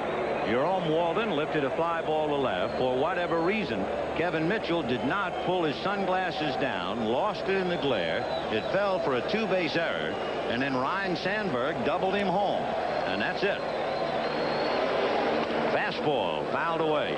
2-1. Boy, he has good cuts at fastballs. Both Thompson and Williams really let it go with a fastball. One of the things that's impressive about those 2 guys is that they do not take the check swing. They do not take a half swing. They let it go on the fastball. When they see the pitch that they like, they let it fly. And he missed low with the fastball. So now this very important at-bat. Thompson trying to get aboard any way he can and let Will Clark come up with a runner on base. Clark has struck out and singled and waits hungrily. On the corner. Robbie trying to will his way aboard, but Charlie Williams right there to call it. But like he's been painting the back all day. That's the same kind of pitch opposite side of the plate that he struck Butler out on, right on the corner. 3-2. Drive to left field, going back is Wynn. He's there, and Bielecki does not have to look at Will Clark with a man aboard. We'll be back after these messages from your local station. Friday means Baywatch. Word gets out real fast when the surf's up. Experience summer all season long. Friday means hardball. That's standing only on 1 foot. 2 cops who play for keeps. Friday means Mancuso, FBI. About rights and wrongs. Batting cleanup against the country's worst offenders. It's a whole new ball game Friday. Hey, can you cover a 1 o'clock meeting? Ah, the virtues of milk. Sure. Milk is pleasantly slim on calories. And it helps supply carbohydrate to boost your energy level. Protein to keep up your stamina. And a bit of thiamine. Oh, hi. I'm here for the meeting with Mr. James. That's on the 2nd floor. To keep your spirits up. Tomorrow. Milk, it does a body good. Good afternoon, Dad. Keep your hands off the fender. Did you read Chevron Supreme has high octane and Tacroline? Is that right? Maybe I could go fill it up. Just to the gas station. For even better performance, new Chevron Supreme has 25% more Tacroline. No gasoline's better. 3 hours. Gee, Dad, you didn't want me to mix the old gas with the new gas, did you? Chevron, we're with you all the way. We interrupt this program to throw an incredible curve in your plan.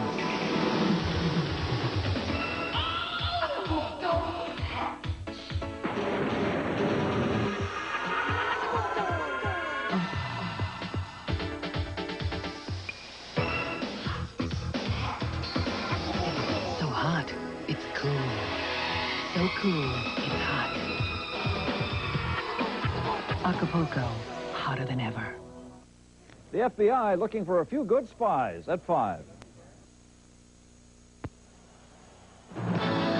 Game 5 of the National League Championship Series is brought to you by State Farm Insurance. Like a good neighbor, State Farm is there. And by United Airlines, rededicated to giving you the service you deserve. Come fly the friendly skies. Thank you, Cubs, the fans, and the cheap seats. That's the sign outlined against that bright blue. And they are here in the cheap seats, the expensive seats. We've had crowds of over 62,000 for each of the first 2 games. And we figure to be somewhere up around that number again today. Sean Dunston, 0-1. We mentioned it earlier about that theory in the Bay Area, whether the Bay Area could support two baseball teams. It should be duly noted that the Giants and the Oakland A's combined drew over 4.5 million, and they intermingle. 2-0.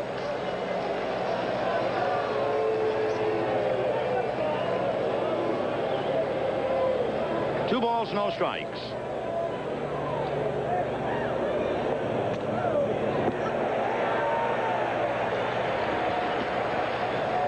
Dunston hit back to the box and hit into a double play.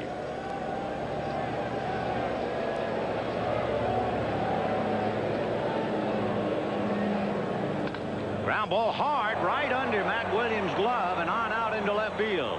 Dunston a turn and holding.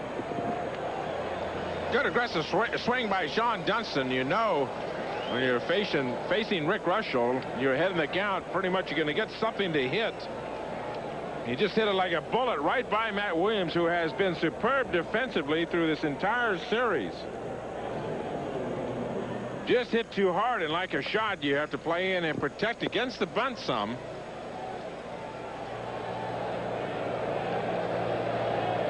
Girardi popped up and grounded out. 1-0 Cubs. They get a leadoff man aboard, but only for the second time today.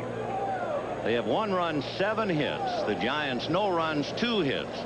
The Cubs have left 5.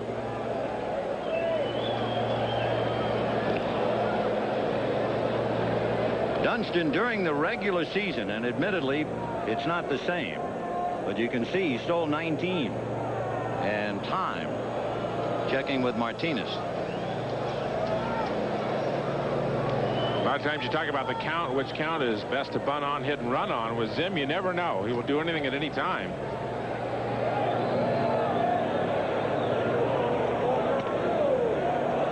One ball and no strikes. One thing with Girardi, the thing on top of Zimmer's mind certainly is to stay out of the double play. Malecki is not a good hitting pitcher. Drove in a couple of runs in his game in Chicago, but he is not known to be a good hitting pitcher. Girardi has only sacrificed once this year. In looking at Girardi's numbers, he has struck out a little more than twice as many times as he walked. He didn't play that much. 1 ball, no strikes. Dunston at first. Nobody out.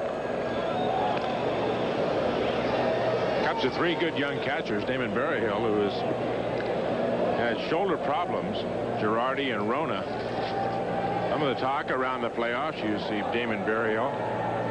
The problems, not problems, but one of the possibilities that the Cubs trade one of their young catchers. Block on the commodity. There goes Dunston. Hit and run ground ball right to Uribe, who was covering against the double play. If Uribe is not covering, that's a base hit to center field.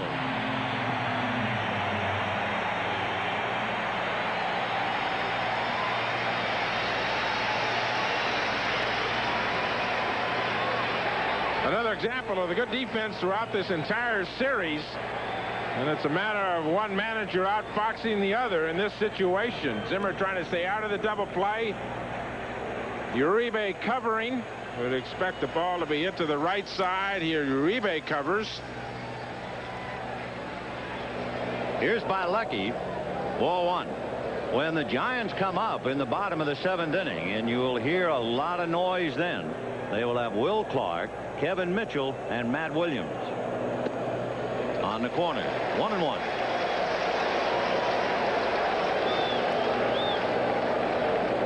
Nothing Chicago. 2 out, top of the 7th. Out away. You got to try something when you face a pitcher like Rick Russell, because the movement that he can put on the ball, and obviously he has good movement today, was awful in Chicago. At the hitting zone, he can put great movement on the ball, and you know he can sink the ball when he wants to. He's proven it today, getting a couple of ground balls right when he's needed them. And that takes care of Bilecki, and the fact that Dunston had led off with a base hit. Right now, here's another edition of State Farm Rules of the Game. Rules of the game brought to you by State Farm Insurance. Like a good neighbor, State Farm is there. Hi, folks. Doug Harvey back with you again during the League Championship Series. Tell you what we have today. We've got a line drive fair ball. Goes down the line, hits one of my young people, the ball boy's down there. But the kid's trying to get out of the way as best he can. I'll be back with you in a minute. We're going to tell you what we're going to do about this. I'm State Farm Agent Richard Clay. I take care of the Barber family's insurance, their car, their home, and life insurance too. Jill and Sherman like the way State Farm handles all the details on their auto and home coverage. And when it comes to life insurance, they like the way I listen, to help them make sure that as their family grows, so does their State Farm protection. And like a good neighbor, State Farm is there. All right, folks, remember what we have. We have a line drive fair ball down the right field line. It hits the ball boy. All right, here's what happens. As long as that person is authorized to be on the field and interferes with a fair ball, the ball remains in play. That includes all bat persons, all security, anybody that's authorized to be out there. That's Rule 3.15. Please look it up. That's today's edition of Rules of the Game, brought to you by State Farm Insurance. Like a good neighbor, State Farm is there. Come on, you better hurry up. Come on, you better hurry up. It's here. Walt Disney's masterpiece, Bambi, now on video cassette. And Crest is proud to help make it yours. Hello, Bambi. Hello, Bambi. When you buy any two Crests and Bambi on video cassette, you'll not only get back $3, you'll get laughter, love, and excitement. It's an offer from Crest that'll make everybody smile. Well, as promised, here comes the noise at Candlestick Park. Bottom of the seventh, 1-0 Chicago. Will Clark, Kevin Mitchell, and Matt Williams. Clark struck out and singled 1 for 2.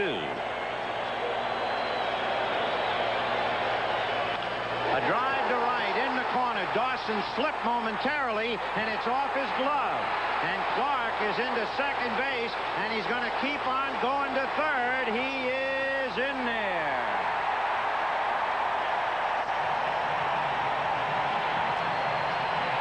Andre Dawson slipped, and by slipping, he could not really get his full glove on the ball, and that was the difference. First pitch hitting, the first ball fastball hitter, Will Clark. And a drive down in the corner. We saw Pat Sheridan have a difficulty with the turf in right field earlier. We talked about how lush and green it is. It's very soft. The footing is not very secure. And that one just hesitation of a slip, enough to cost Dawson just a couple of inches that he needed, the ball right off the end of his glove. Now remember, Clark has been suffering with some sore legs. He's running well, but he's obviously in pain. And they may be trying to buy him some time here. Clark stiff-legged with that right leg, able to get in there.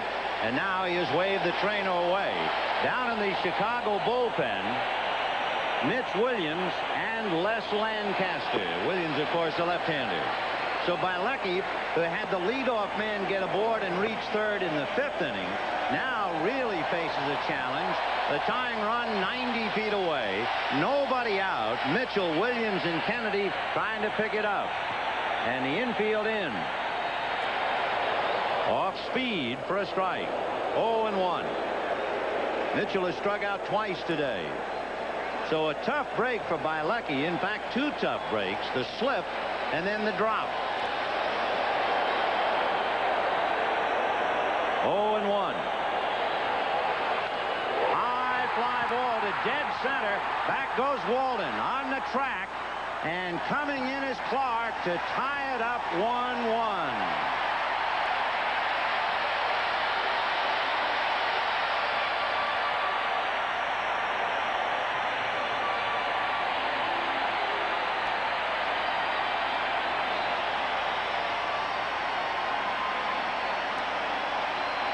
In a sense, the scales have balanced for Bielecki, because remember, the only Cub run was the fly ball lost by Kevin Mitchell.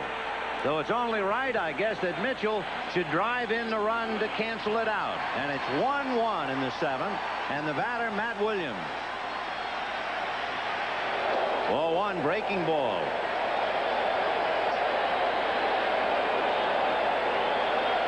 One run, 7 hits for the Cubs, who have wasted opportunities. 1 run, 3 hits for the Giants, who have not wasted opportunities and cashed in the run they needed. Ball 2. With the infield playing in, Bielecki certainly need the strikeout against Mitchell, who got the fastball up and out over the plate. More importantly, up in the strike zone. There you go against Kevin Mitchell, who had 125 RBIs during the season. You got to play the infield in. You got a tough job. 2-0. Ball 3. Bielecki has not had any help from his hitters. 3 times the Cubs had runners at first and third today and came up empty. 3-0 to Matt Williams. And there was certainly nothing automatic with his power that he was taking anything, especially a 3-0 fastball.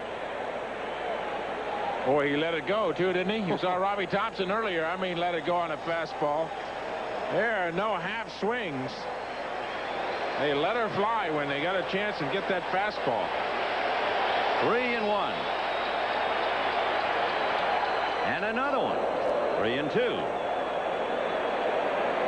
Bielecki with a half a dozen strikeouts. He has allowed 3 hits.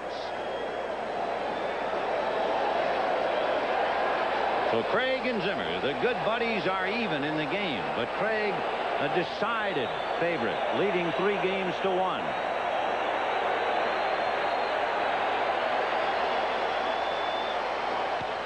Foul back out of play. He gave him a breaking ball that time just to change the pace.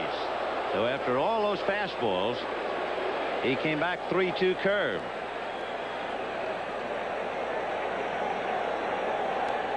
Williams got the 3-2 fastball last night off of Steve Wilson to hit it out of here. You can see how way out in front. Changing speeds and gets Williams way out. They'd be looking again from middle half in. And if you're going to throw it in there, you got to really pop it on the inside. 3-2. Fastball hit down the left field line, hooking, foul.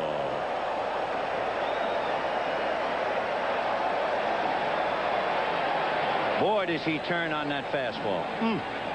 Watch how far inside he's got to come to get the ball. See him collapse?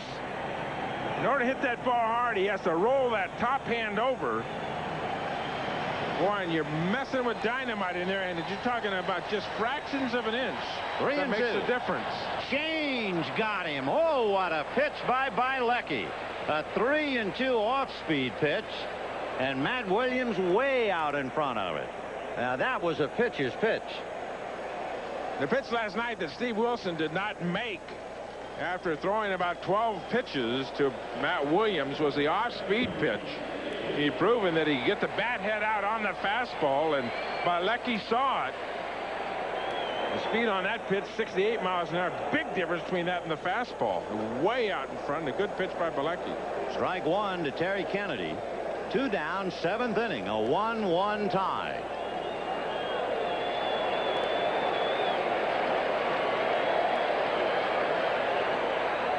Fouled away, 0-2. Well, it looked like Bielecki had lost his composure just a little bit when the Giants had tied it up. Matt Williams ran the count to 3-0 through some of the worst pitches that he threw all day.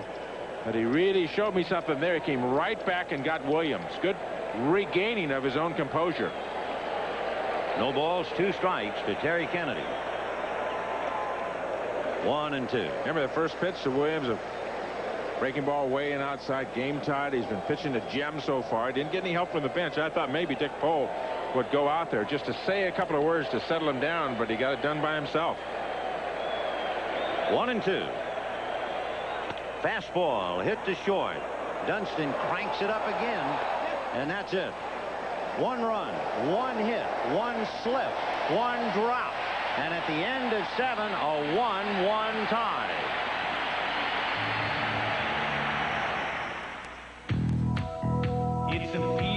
power of substance and style, you know that you're on your way. The great American road belongs to Buick. Oh, the moment has come to go your way. The road, your Buick and you. Oh, the great American road belongs to Buick.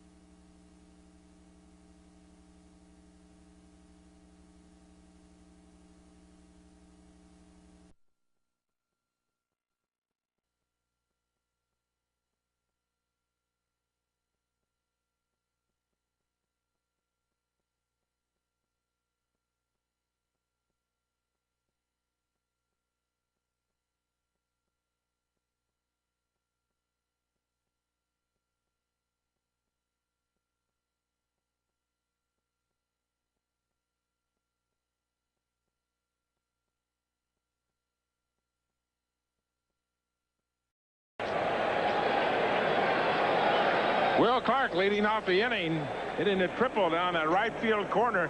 First pitch hitting. You can see how he's kind of dragging that right leg. Heavily taped, and he took a little bit of time to make sure he was okay when he got there. But Will Clark, a first ball fastball hitter, boy, and he rifled down that right field corner. Jerome Walden 1 for 3, breaking ball away, ball 1.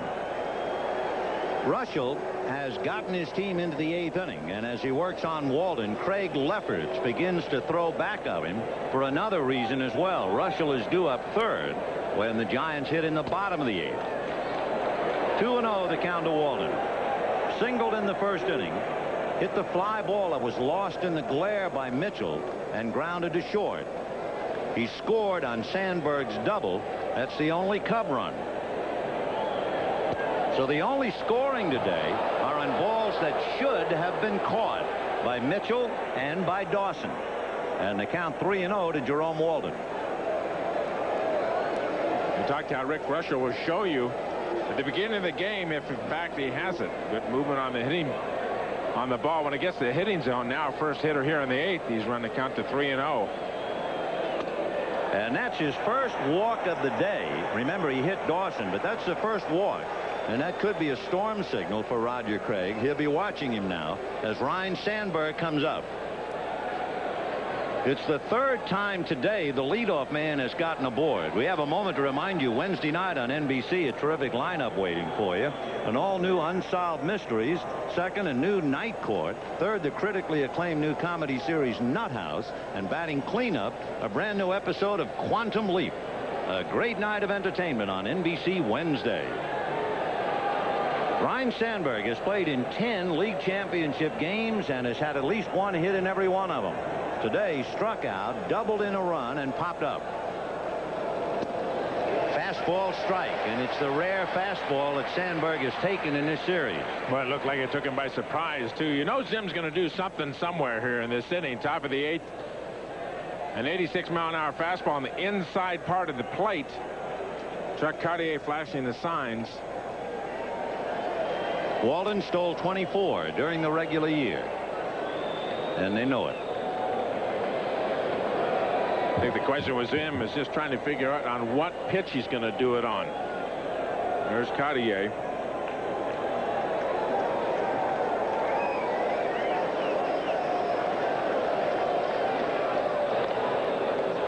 You can put a play on with Sandberg, and that's a luxury, despite the fact that Ryne had 30 home runs. He had way over 600 at-bats and did not strike out 100 times. And he bunts. Russell will make the play to first. So Walden takes second, and the batter will be Marvell Wynn. That is really an interesting bit of strategy. Here you have a great hitter in the number 2 slot, a 30 home run hitter. You're on the road. And yet Zimmer, known for playing wide open baseball, becomes very, very conservative. Maybe because he's down 3-1, but that seems very much unlike Don Zimmer. Took a very conservative approach indeed. I think big part of that is a compliment to Russell and the move that he has to first base. That is probably the one factor that made him put on the bunt in that situation. Sandberg hits the ball to the right side as well as anybody in the Cub lineup. Ball 1 to Marvell Wynn. Wynn playing for Dwight Smith. Fouled out to Kennedy. Flied to center and singled to center. He's 1 for 3. Walden trying to get a big lead, and the Giants, like bookends, trying to put a squeeze on him. Ground ball to the left side as Thompson has to go back to get it. And moving over to third is Walden. Thompson could not afford to put on a good fake. Had he, that ball was hit to his left side and it would have gone through. So here comes Mark Grace. And Kennedy is looking over the dugout as if to say, what are we going to do? Remember, Andre Dawson is the next hitter. You don't think this is going to cause a meeting or two?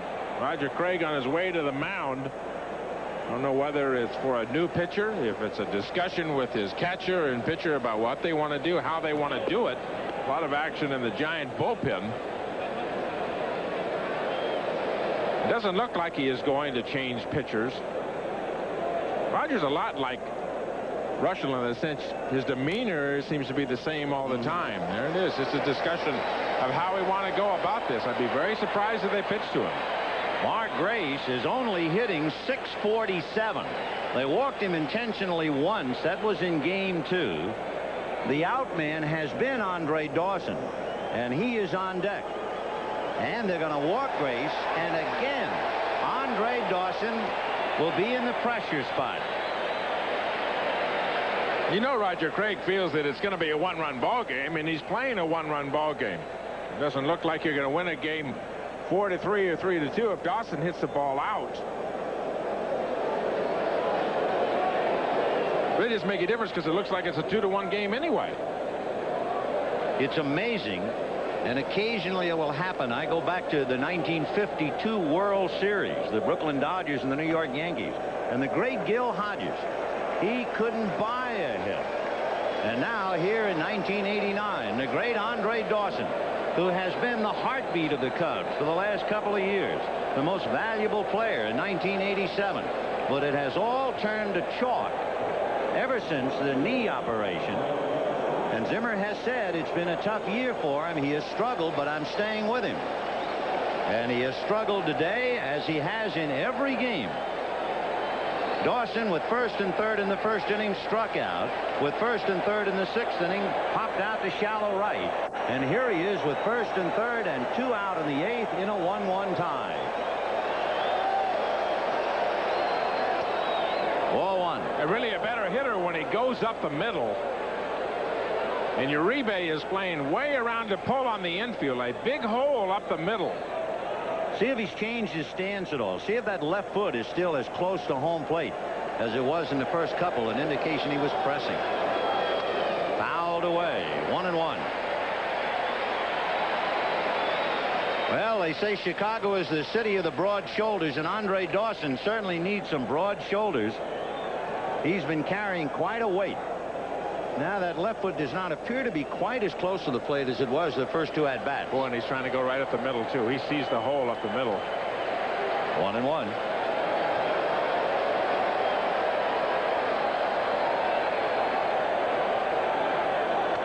Foul back, out of play. That's another thing about when a hitter is struggling. It seems like he inherits a count. Every time you look up on the scoreboard, there's 2 strikes. And now the entire crowd up and at him yet again.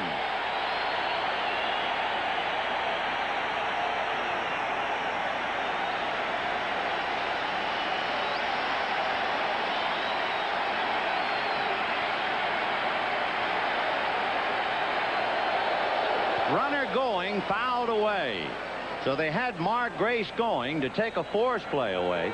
It's pretty tough for the Giants to get a force play with Uribe so deep in the hole and Thompson wandering on the rim in a deep second base position to increase his range. Mark Grace going and nobody covering. They don't really care about Mark Grace at first base. There's a sense in a ball game, but you know the end of the game is going to be alike. You know what the score at the end is going to be like. I know that Roger Craig has sensed that this is somewhere is a 2-1 game. Well, you talk about the loneliness of the long-distance runner. How about the loneliness of Andre Dawson right now? Little tapper back to Russell.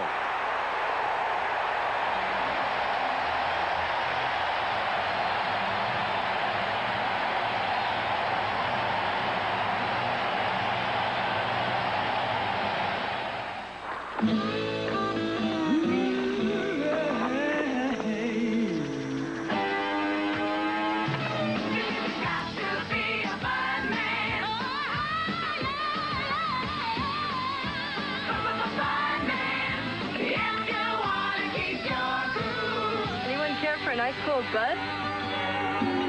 Then where does she come from?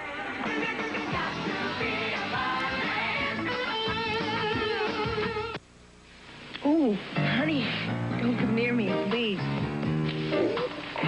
Oh, I can't. No, it's not a good idea.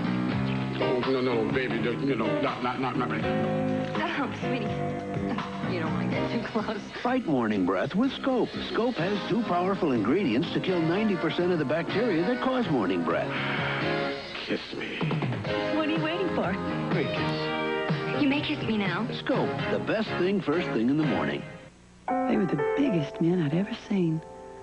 They lifted my mama's couch like it was a toy. I ran to my room, but it was gone. But my mama was still there. If you die, will they have to say goodbye to your house as well? Ask an Allstate agent about mortgage protection and make your family a promise we'll help you keep. As we drove away, I watched my house get smaller and smaller until it wasn't there anymore.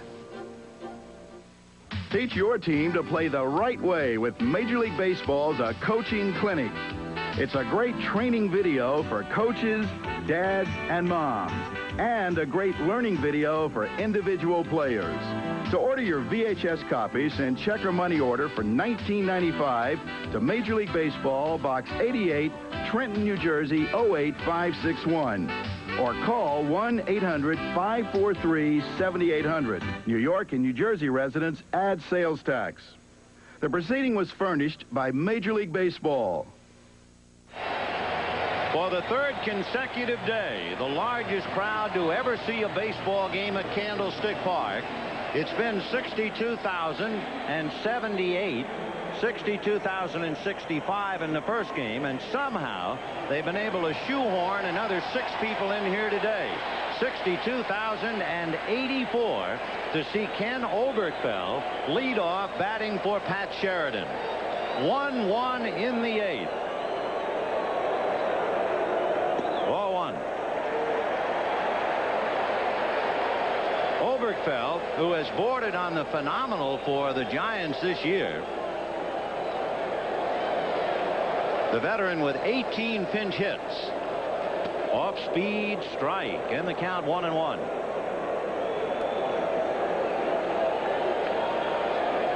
The same duo in the Chicago bullpen. Mitch Williams and Les Lancaster, the right-hander. Ball 2. Well, like he just had 100 pitches. And the head of his hitters throwing strikes.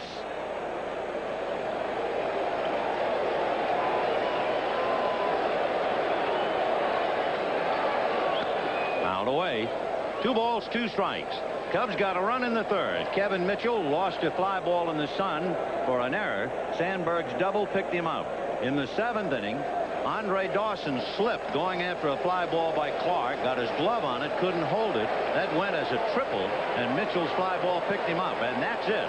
1-1, bottom of the 8th. Just inside, ball 3. How ironic in a series where runs have been scoring by the bushelful. Comes down to what might be the last game of this series, and looks like a 2-1 ball game. 3-2 to Ken Oberkfell. Foul back. Well, you realize the first 2 games, it was as if they were just warming up. 11-3 and 9-5. Then they moved out here, and it was another story. The scores were 5-4, 6-4, and today 1-1 in the 8th.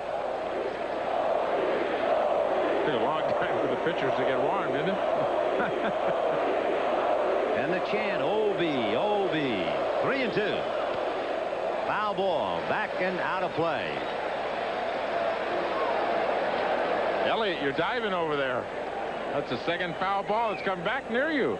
You're not even making a play. Come on. Elliott Galb, our Mr. Stats in the booth. He's backing off. That's not like you, Elliott. Take charge over there. We're in the bottom of the 8th inning in a 1-1 tie. The Cubs desperately trying to stay afloat.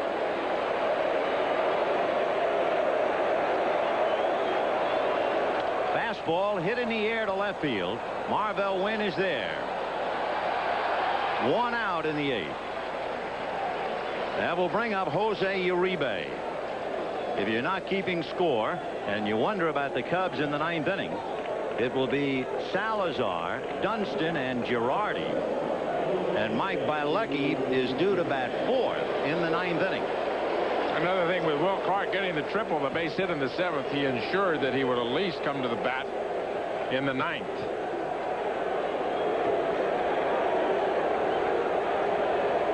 Uribe lined out to center and flied to left.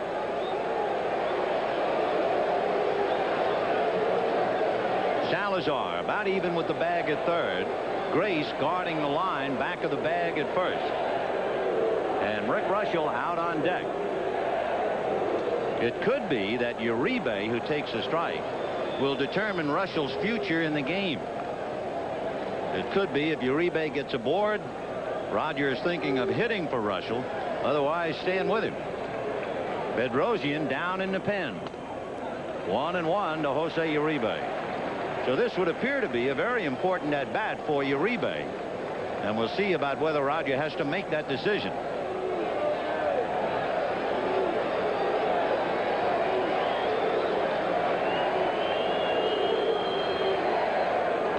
On the corner, good fastball, 1-2. I think Uribe liked that one. That ball looked like it was way outside.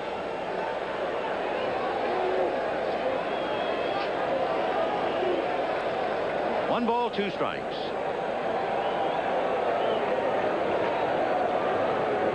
Breaking ball got him. So Uribe strikes out. Now let's see about Russell. They are going to hit for him anyway. Candy Maldonado will come up and bat because Oberkfell had hit for Sheridan and they need a right fielder.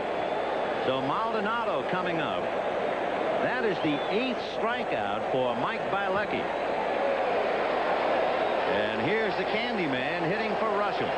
So Russell went 8 innings, allowed 1 run, 7 hits, walked 2, struck out 4. So Russell turned in a tremendous effort. And he's been met head on by his former buddy and teammate, Mike Bilecki.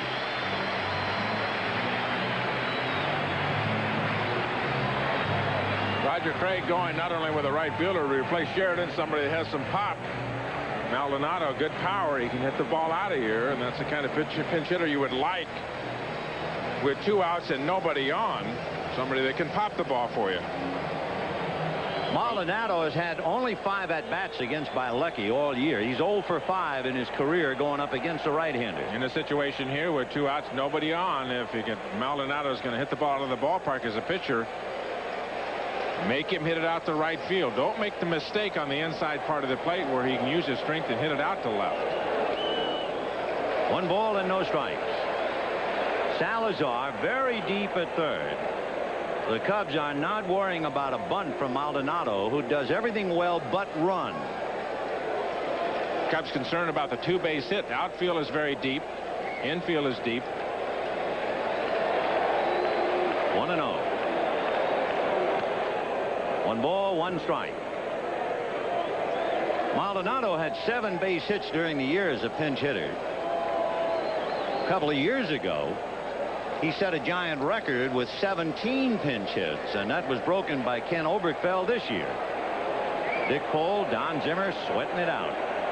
1-1, bottom of the 8th. Change, got it over. 1-2. Mike Malecki's been able to change speed, so every one of his pitches for strikes, Giant hitters have not been able to sit on any one pitch. Changing speeds, pitching inside, outside, both sides of the plate, up and down. He has pitched masterfully today. 1-2. Fastball hit down the right field line, slicing foul and out of play. Maldonado hit 9 home runs for the Giants this year. To repeat, Cubs in the 9th, Salazar, Dunston, and Girardi, and Bielecki due up 4th.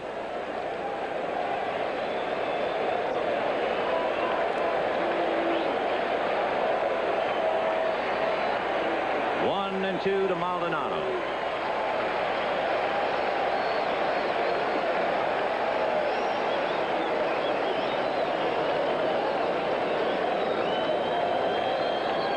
Second time that he shook his head like that before a pitch, throwing a pitch, and every time that he's done it, throwing a fastball. 1-2. Down and away, ball 2. 2-2. On deck, Brett Butler. So Zimmer has piloted his club this far, a team that experts thought would lose 100 games, and he's gotten them this close. Chopper up along third, foul. 2-2. You have to remember, too, when the Cubs left spring training, they had only won 9 games. I think their record was like 9-24 in spring training. And who would have ever believed that the Cubs, from that poor beginning, would wind up winning the National League East and playing the Giants? A lot of people were very down on them because they made the trade for Mitch Williams, giving up Palmeiro, a 300 hitter. Deuces wild on Maldonado and a 1-1 tie in the 8th. Breaking ball in the dirt. So he's gone 3-2 to Maldonado.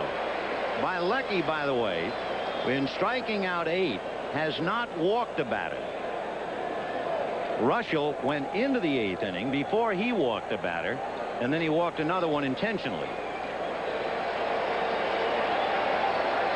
3 balls, 2 strikes, 2 out. Big pitch. Breaking ball, hit foul. So put that in your notebook. Bielecki coming back, 3-2 breaking ball.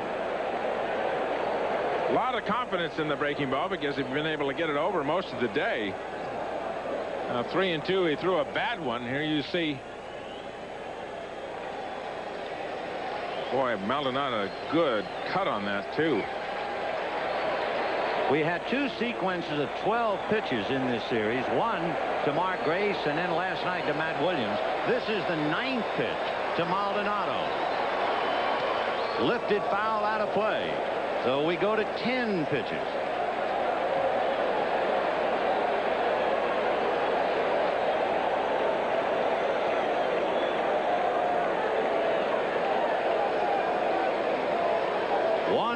Bottom of the 8th, 2 out, bases empty. 3-2 to Candy Maldonado, hitting for Rick Russell. Ball 4, off speed, and it appeared as if he held on to the ball much too long. His release point was so late, he almost threw it in the dirt.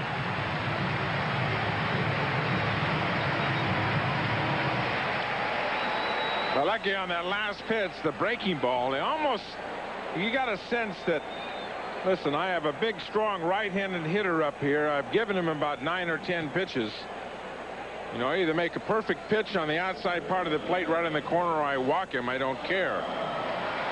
One of the things that Steve Wilson did not do last night, Matt Williams had fouled so many pitches off. His timing got better and better and better. A lot of times the base on balls against the power hitter is not the worst thing in the world that can happen to you. Remember, Maldonado, as Vinny said, does not have decent speed. Candy at first, 2 down, and Brett Butler the batter. Grace, however, is still on the bag, and they'll try to take a step away from Maldonado, hoping to convert it, if anything, into a forced play at second. Butler is fouled out, grounded out, struck out, a man who has built a reputation, and deservedly so, of being a fine bunter, and he has not tried to bunt today. Ball one. Bilecki under tremendous pressure and might very well have spent a lot of petrol in the 7th inning when Clark tripled, and then he had to face Mitchell, Williams, and Kennedy. Zimmer satisfied with what he sees, and the count 1 ball and no strikes. However, Bilecki will be making his 24th pitch this inning, and we're late in the game in the 8th.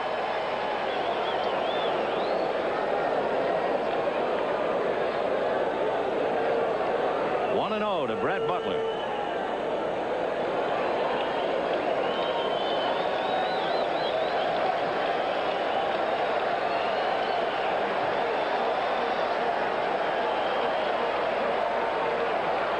Fastball, and it's in there. It's the first time he's come back with that for a while after nibbling with Maldonado. 1-1. Cub defense playing to left. He's certainly in this situation.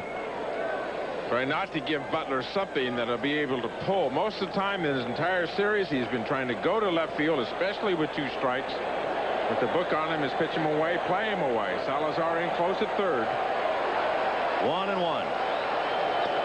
Ball 2. On deck, Robbie Thompson. The defense in this situation in the outfield has to try to prevent the double. Runner on first, a possibility of scoring certainly on a 2-base hit. And you have to cheat in the outfield and back up just a step or 2 to protect the 2-base hit. 2-1 to Butler.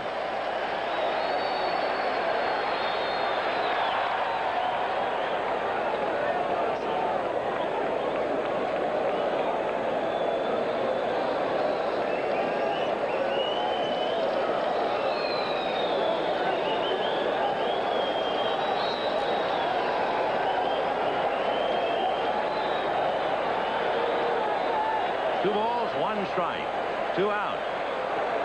Fouled away, 2-2.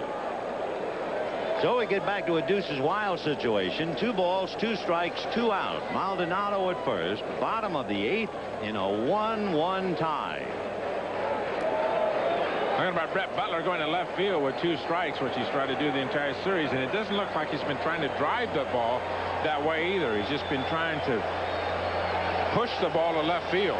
He hasn't had any real good aggressive swings to left field the entire series. Marville went very deep and left. Maldonado takes his biggest lead in the sequence. He's not going, and it's ball 3. So that's an edge for the Giants. Maldonado will be under a full head of steam. And Grace is telling Mike Bilecki he's coming off the bag. So when you get down to the nitty-gritty like this, you hate to go to a full count. It's a slight advantage, but this late in the game, a slight advantage can be the difference between winning and losing. And the crowd is up again. For Bilecki, the 28th pitch in the inning. Maldonado goes, and it's fouled away. So he'll make 29.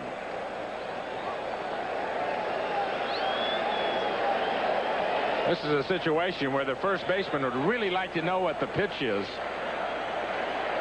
If it looks like a pitch he's not going to have hit at him, he's got to stay there and try and keep Maldonado as close to first base as he can.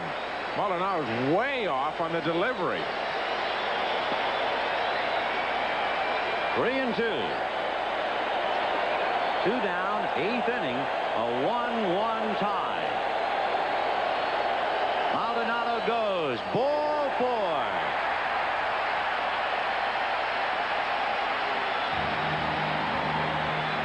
Don Zimmer going to the mound, and that might be enough. 30 pitches in the inning, and Mike Bilecki's needle might very well be on empty. He got Oberkfell and Uribe, nibbled with Maldonado after getting 2 quick strikes, went 3-2 and walked him. Came right back to nibble with Butler 3-2 and walk him. He's made 127 pitches in the game, and Zimmer wants to find out, is there anything left in the tank?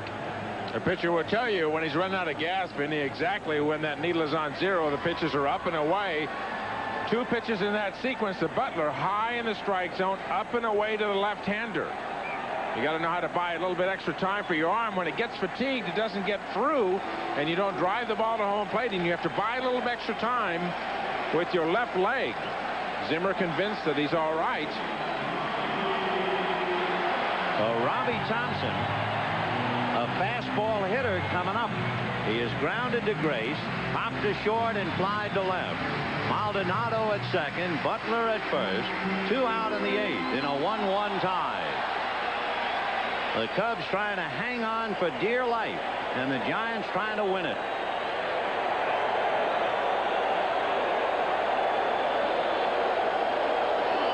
Breaking ball in the dirt. A good save by Girardi. Boy, that's the last thing he wants to do. Throw one away now with Will Clark on deck. A little bit of fatigue, and sometimes a pitcher will try to overthrow the ball. Certainly Thompson, first ball fastball hitter.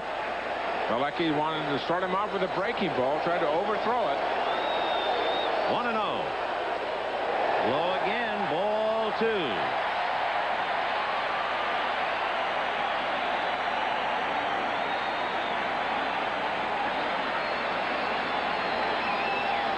Boy, what a sweat job this is. 1-1, bottom of the 8th. Maldonado, the possible winning run, trying to take as much of a lead as possible, and he can take a big lead. Ball 3.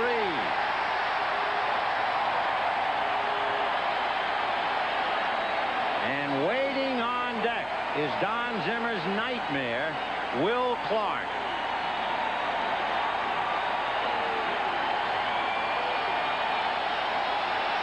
And they're up and at him again. 3-0 to Robbie Thompson.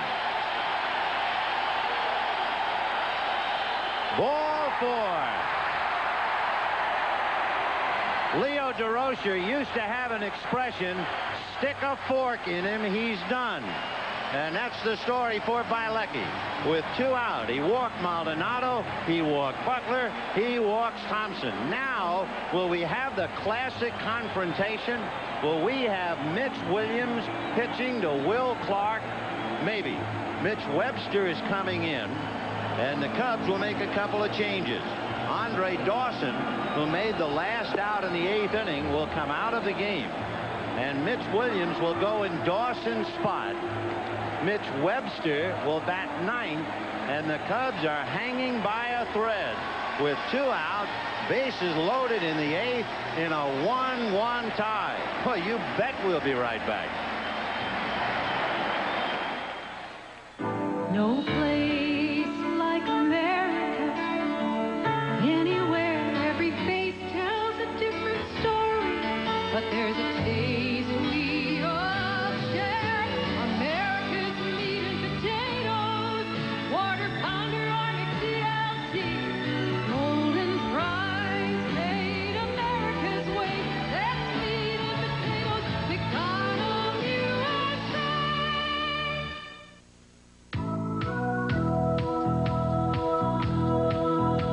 It's wide open spaces leading straight to the sun. Your spirit is soaring with you. The great American road belongs to you. It's the promise of freedom. You can feel it inside on a road that leads to your dreams. Oh, the great American road belongs to Buick. I'm Gene Morbig, State Farm agent. Right now, millions of drivers 50 years of age and over are saving important money with a State Farm discount, just like my policyholders, the Bimas. And now, because Ralph and Nyla are over 50, they're saving important money with a State Farm discount. If you are 50 or over and you want great service and savings too, talk to a State Farm agent now. And like a good neighbor, State Farm is there.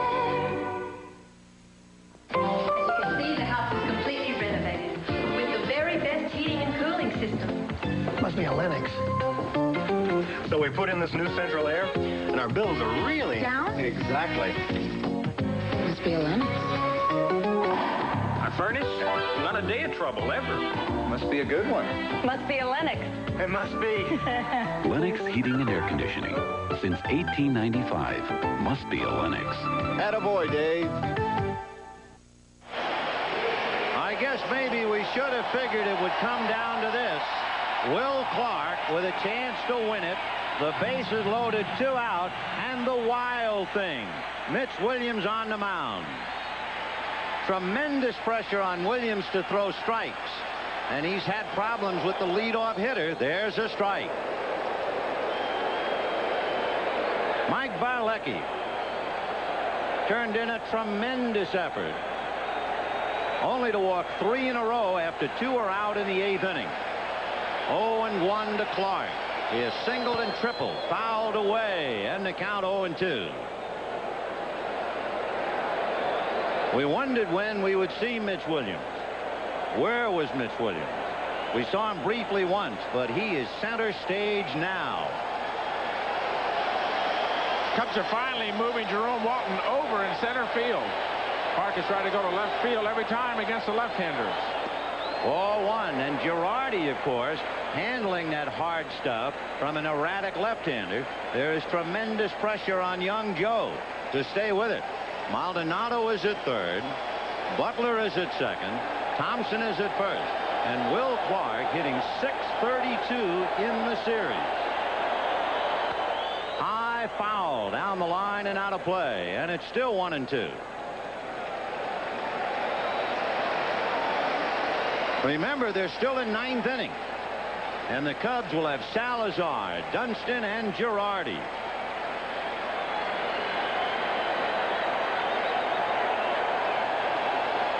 One ball, 2 strikes.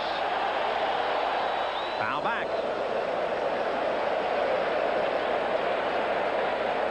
In every important series, there comes that very important moment where it's difficult to breathe, difficult to swallow. This is that moment.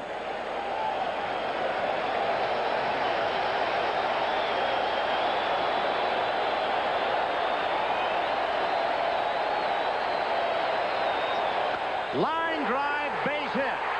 In comes one. In comes Butler. Going to third is Thompson. 3-1, San Francisco.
Your marriage will never end. Always last. Your children will never grow old. The Western will never die. Capture it on an 8-hour T160, and we guarantee you a lifetime of replays and re-records. For life, for sure, forever. BASF, tape that lasts forever. Thank you. And so, Mayor, these swiftly flowing currents create energy, which in turn creates power, which in turn brings electric light to every house in the valley. That's very impressive, Calvin. Thank you, sir. But the contract calls for bringing Bud Light to the valley. No wonder we're over budget. For clean, fresh taste, one light outshines them all. Which in turn keeps the Bud Light cold. Because everything else is just a light. You're looking sharp. You're looking good. You've come so far. And we know how to make the most of who you are. Where the race is run, you're the champion. Gillette, the best. The Gillette Atra Plus system and Gillette Foamy Shave Cream, together the best a man can get.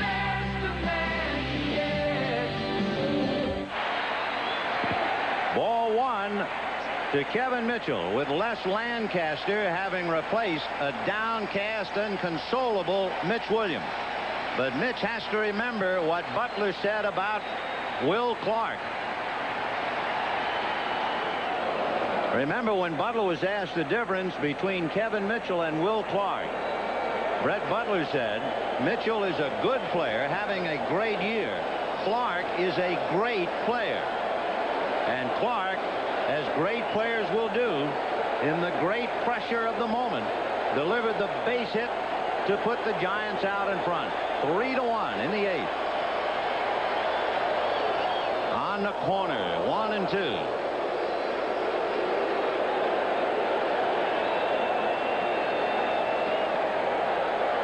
3 runs, 4 hits for the Giants. 1 run, 7 hits for the Cubs. Bottom of the 8th. 1-2. 2-2. In the inning, Oberfeld flied to left and Uribe struck out. And then suddenly Bielecki had run out of gas after a magnificent performance. He walked 3 in a row. Had the Cubs done any timely hitting, and they had the opportunities, he would have had a margin for error. Ball 3.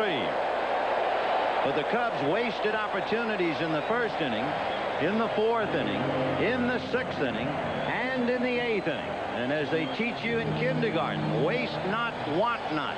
And the Cubs have wasted, and they're wanting. Tom Seaver is on his way to the San Francisco Giant clubhouse. And Mike Schmidt has moved over to the Chicago Cub clubhouse as we try to cover the entire story on and off the field. There's ball 4 to load him up again.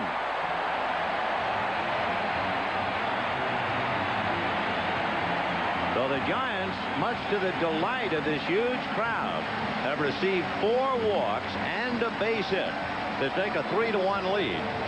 And the jackpot man is coming up again. Matt Williams, who has hit 3 grand slams in his career, one last year and twice this year. Andre Dawson thinking of what might have been, and for Andre, he'll be carrying a weight throughout the winter. Fastball, ball 1. To repeat, Salazar, Dunston, and Girardi in the 9th inning for the Cubs. But the Giants now are riding the crest of a wave of tremendous emotion here. High pop fly. Now let's see. Sandberg and Dunston. Dunston is calling. He's got it. However, thanks to 4 walks and a single by Will Clark, the Giants are 3 outs away from the World Series. It's a feeling of power, of substance and style. You know that you're on your way. The great American road belongs to Buick. Oh, the moment has come to go your way. The road, your Buick and you. Oh, the great American road belongs to Buick. Sure's new outdoor fresh scent is like a breath of fresh air. Raise your hand, you feel fresh now. Raise your hand, you feel clean now. You feel confident, secure. Now get odor and wetness protection you can count on in a new fresh scent you'll love. Raise your hand, fresh and new now. Raise your hand, you feel cool now. Try new Sure outdoor fresh scent, as clean and fresh as all outdoors. Raise your hand if you're sure. It goes with the guys that hang in the sky. It goes with the lows. It goes with the highs. It goes with the girls who live in the sun. It's part of the job and part of the fun. It's a piece of America. Share a little piece of America. Weekly, it's a piece of America. Share a little piece of America. Candlestick Park. A sea of emotion. 62,084 screaming for the sheer joy of making noise. As the Giants lead the Cubs 3-1, Candy Maldonado, who started off the 8th inning rally with a walk, is now in right field. Steve Bedrosian will be the new pitcher. So Bedrosian, who went head-to-head last night with the bases loaded in the 9th and struck out Andre Dawson, is now given the ball, asked to save this one for Rick Russell. Salazar, Dunston, and Girardi coming up. And this becomes somewhat of a bittersweet moment for all of us at NBC. It has nothing to do with the final score. It has everything to do with the fact, should the Cubs lose, this will be our last game on NBC Sports. 4-1. The Cubs, plagued by first baseman Steve Garvey in 1984, hounded and plagued by Will Clark in 1989. 1-1. There have been a lot of dedicated people trying to capture the flavor and the story of every game ever televised on NBC. And to each and every one of them, a heartfelt thanks.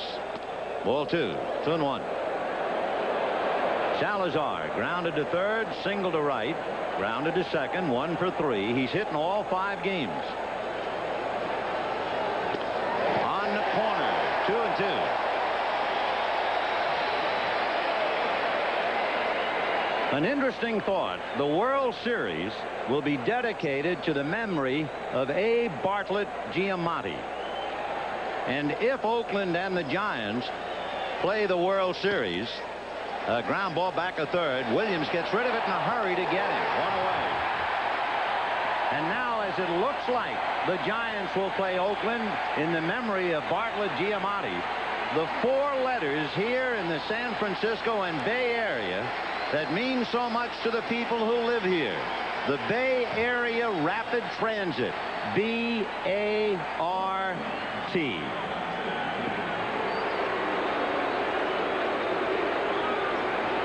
Sean Dunston hit back to the box, grounded into a double play, single to left in the 7th inning. Curtis Wilkerson is on deck to hit for Girardi. A strike. So the Cubs are frustrated and the Giants are euphoric. The Giants have reason to be happy, but the Cubs really do not have to feel that down. They had a magnificent year, considering how they turned the tables on the experts. A fly ball to Kevin Mitchell and Brett Butler. It will be Mitchell. And the Giants are 1 out away from their 2nd World Series, the other one in 1962. And what was it Studs Terkel said about Chicago and the Cubs? He said they're more endearing when they lose. They have a loser's quality. And what was it Mike Royko said? That the Cubs, like life itself, is a losing cause. That's why they have cemeteries in Wrigley Field. So this will add to the lore of the Cubs. With their great fans, they are 1 out away from going down again. And for the Giants, who have had ghosts of past times, they're 1 out away from shaking them loose. They lost the series in '62. They lost the league championship series in '71. They lost the league championship series in '87. But the Giants now are 1 out away from brushing away all those cobwebs. 1-1 to Curtis Wilkerson.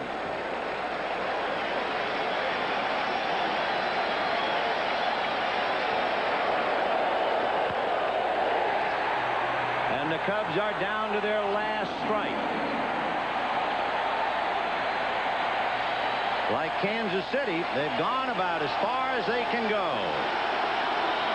But not San Francisco.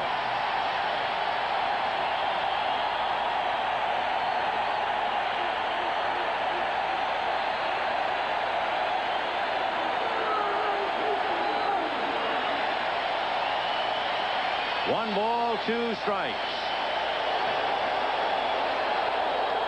Little looper into left field, base hit. So Curtis Wilkerson hits a flare into left field, a 2-out reprieve in the 9th inning. For the Cubs, their 8th hit, but they have left 7 men on today. The Oakland A's won yesterday and clinched with only 4 hits against Toronto, and the Giants are trying to clinch it today with only 4 hits. And the batter is Mitch Webster. Webster hit .257 during the regular year with 3 home runs.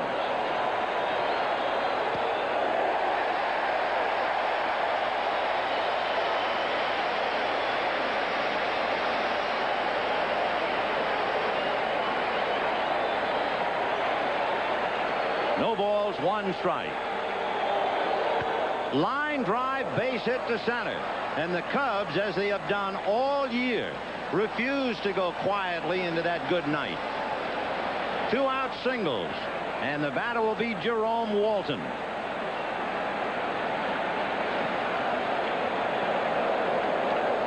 For Chicago, 9 hits. Everyone in the starting lineup, with the exception of Andre Dawson, a base hit. And once again, there's the thought about Andre shouldering all the pain and the frustration of the series. A man who has contributed so much to the Chicago Cubs. Jerome Walton singled, aboard on an error, grounded out and walked. Line drive into center, base hit. Here comes Wilkerson to score. Stopping is Webster, and the Cubs refuse to quit. It is 3-2 San Francisco.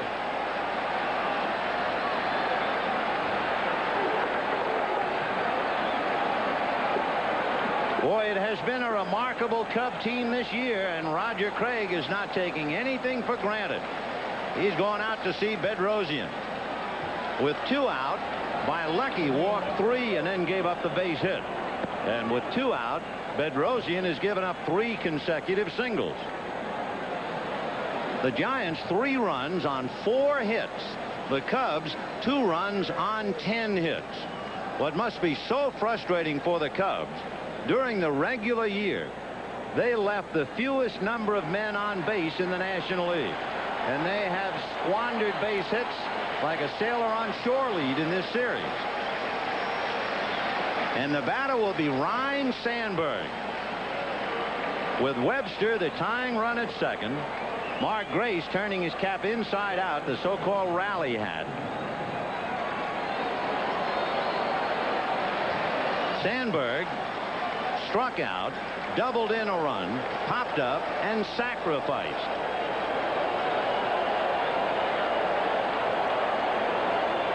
It was so surprising to see Sandberg sacrifice in the 8th inning. He had sacrificed once all year. Breaking ball hit to Robbie Thompson, and that's it.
If there is one thing tougher than losing, it's being forced to sit there and watch the winners.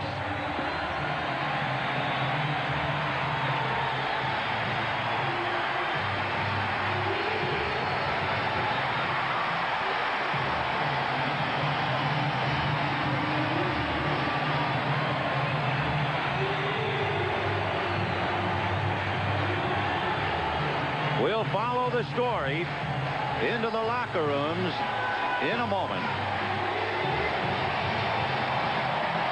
And we will be right back.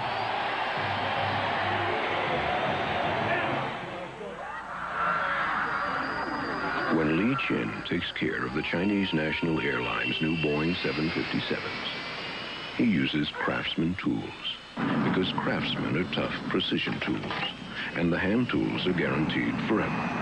So a lot of people buy them because they know they can always return them, and some buy them because they know they can't.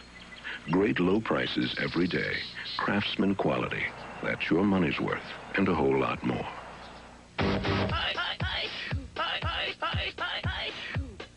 Got a cold? Gotta get Alka-Seltzer Plus cold medicine. It works. It's fast. Alka-Seltzer Plus. The fizz works fast. This is a machine designed to make travel easier. And these are its most important parts. The men and women of American Airlines.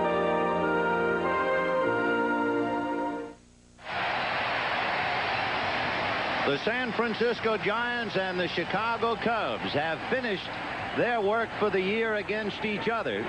For the Giants, it now means on against the Oakland A's in the World Series, and the Bay Area Series will become the 12th Metropolitan Series in baseball history.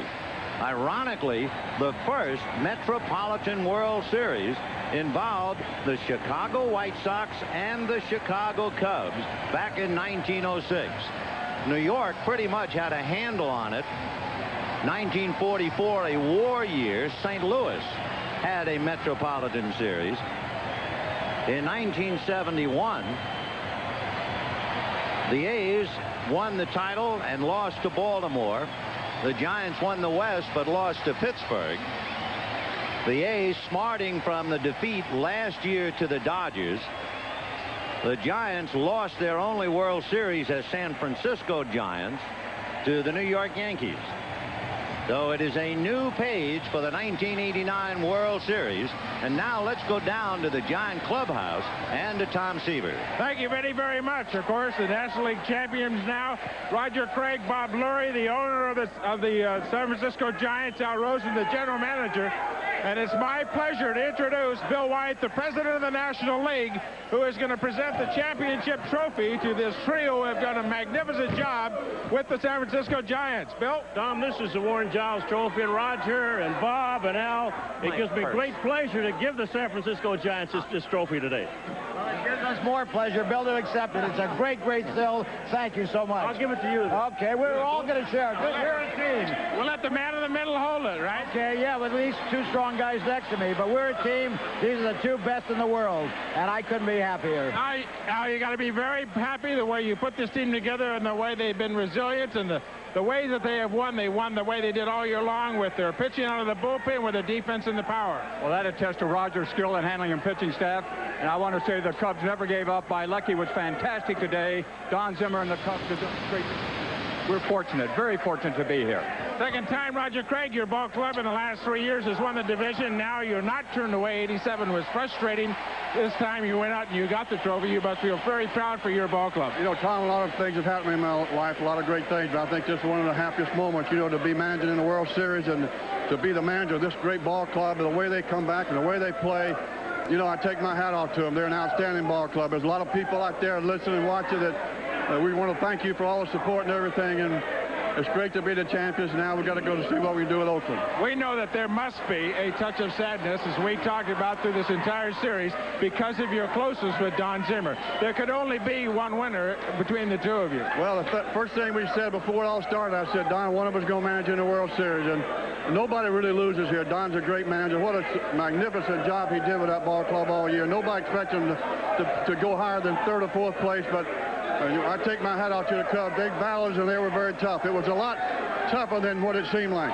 One of those things that I noticed, you had a lot of difficulty with Mark Grace getting them out. The biggest adjustment I saw was how you pitched to Ryan Sandberg. The first couple of games, a lot of fastballs. After that, a lot of breaking balls. I think that was a big difference in the series, how you began to pitch to Sandberg. Well, we know he's a fastball hitter, and sometimes we got behind him with breaking balls, and we had to come in and he hit us.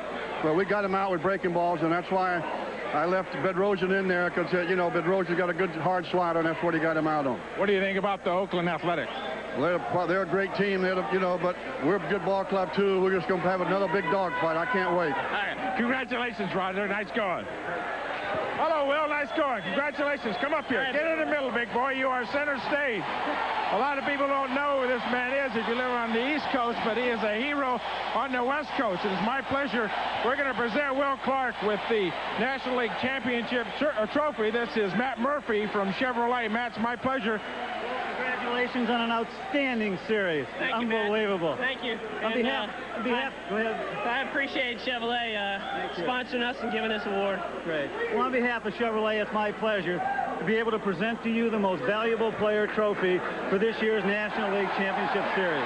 Outstanding job. In addition to the trophy, we're also going to donate a 1990 Chevy Astro van so you can donate to your favorite charity. Congratulations again, and best of luck in the World Series. I appreciate that, and thank you again to Chevrolet and United Way. You're going to get a van. Thank you. Very good, Will. So I want you to take a moment with us. We can't see the replay, but you can talk about it. The big base hit of the game today, bases loaded against Mitch Williams. You fought off a couple of pitches that were tough and got a pitch to handle and drove the ball up the middle. I was just trying to hang in there. You know, Mitch is a gamer. I mean, you got to tip your cap to him. I mean, he's done it all year long. He's come in clutch situations and gotten guys out, and he does that by going right at people, and I got to tip my cap to him. It just so happened I fought off a few tough pitches, and I happened to get one out over the plate, and luckily it fell in. But, you know, I tip my cap to the Cubs because they played an excellent series. I mean, Mark Grace had probably one of the most outstanding series I've seen. I mean, every time they needed a clutch hit, he got it. And I want to thank my teammates, City of San Francisco. And how about that Bay Bridge World Series? How about the home run in game number 1, the huge game that you had, first game in Wrigley Field? I mean, it's a career day, career evening that you had the Grand Slam in Wrigley Field. Well, the Grand Slam was great, but this is the sort of icing on the cake because this is the one that puts you over the hump and puts you in the series. And game 1 was great, but I like game 5 a lot better. A lot more fun today. A lot better. One of the things a lot of people don't realize, a complete player. I mean, you made outstanding defensive plays on the field. Throws a second, throws a third, throws to home, more than just a slugger. Well, thank you. I appreciate that. I got to credit Bob Lillis with that. He's worked a lot with my defense, and I give him and Robbie Thompson all the credit because Robbie's made my job a lot easier over on first base with as much ground as he covers, and I tip my cap to those gentlemen for the great work that they've done. Very quickly, what do you think of the Oakland pitching staff? They got a great pitching staff and a great offense, but it's no different than the Chicago Cubs. We got to go out there. We got to play our own ball game, and hopefully we'll wind up on top. Well, congratulations. Thank you, Tom. All right, Benny, the word from the National League champion San Francisco Giants in their locker room, a very happy spot. Back to you, Benny. In 1982, in football, there was the catch, as they call it in San Francisco, the winning touchdown from Joe Montana to Dwight Clark. And in 1989, the thrill, the hit by first baseman of the Giants, Will Clark. Since this is indeed a sad moment for us as we sever our relationship with baseball for a while at least, we would like to ask your indulgence and let us take this time to thank a lot of people. Terry O'Neill, John J. Filippelli, Kenneth Edmondson, Andy Rosenberg, John Gonzalez, Marilyn Altman, Ken Harvey, Mike Stremiski, Lenny Stucker, Les Dennis, Doug Grabert, Tommy Roy, Ricky Diamond, Brian Sheriff, Bucky Gunts, Kevin Smolin, Jeff Simon, Ramon Plaza, Joe Michaels, Steve Rosen, Fran Bellini, Ellis Toney, Elliot Cal, Steve Horn, and a special thanks to Harry Coyle. And to all the marvelous and wonderful cameramen and technicians who have represented NBC over the 42 years of baseball broadcasts. And I think we could sum it all up. Each and every one of us, we gave it our best shot. As did the Giants and the Cubs. And it's the Giants who go to the World Series, beating the Cubs 3-2. And we get the BART Series, the Bay Area Rapid Transit, the series that will be played in memory of Abe Bartlett Giamatti. There's a sweetness to that thought. It's over for us. Time to surrender the stage, and the Giants have won the pennant. For Tom Seaver and for Mike Schmidt, this is Ben Scully saying so long for the last time from San Francisco.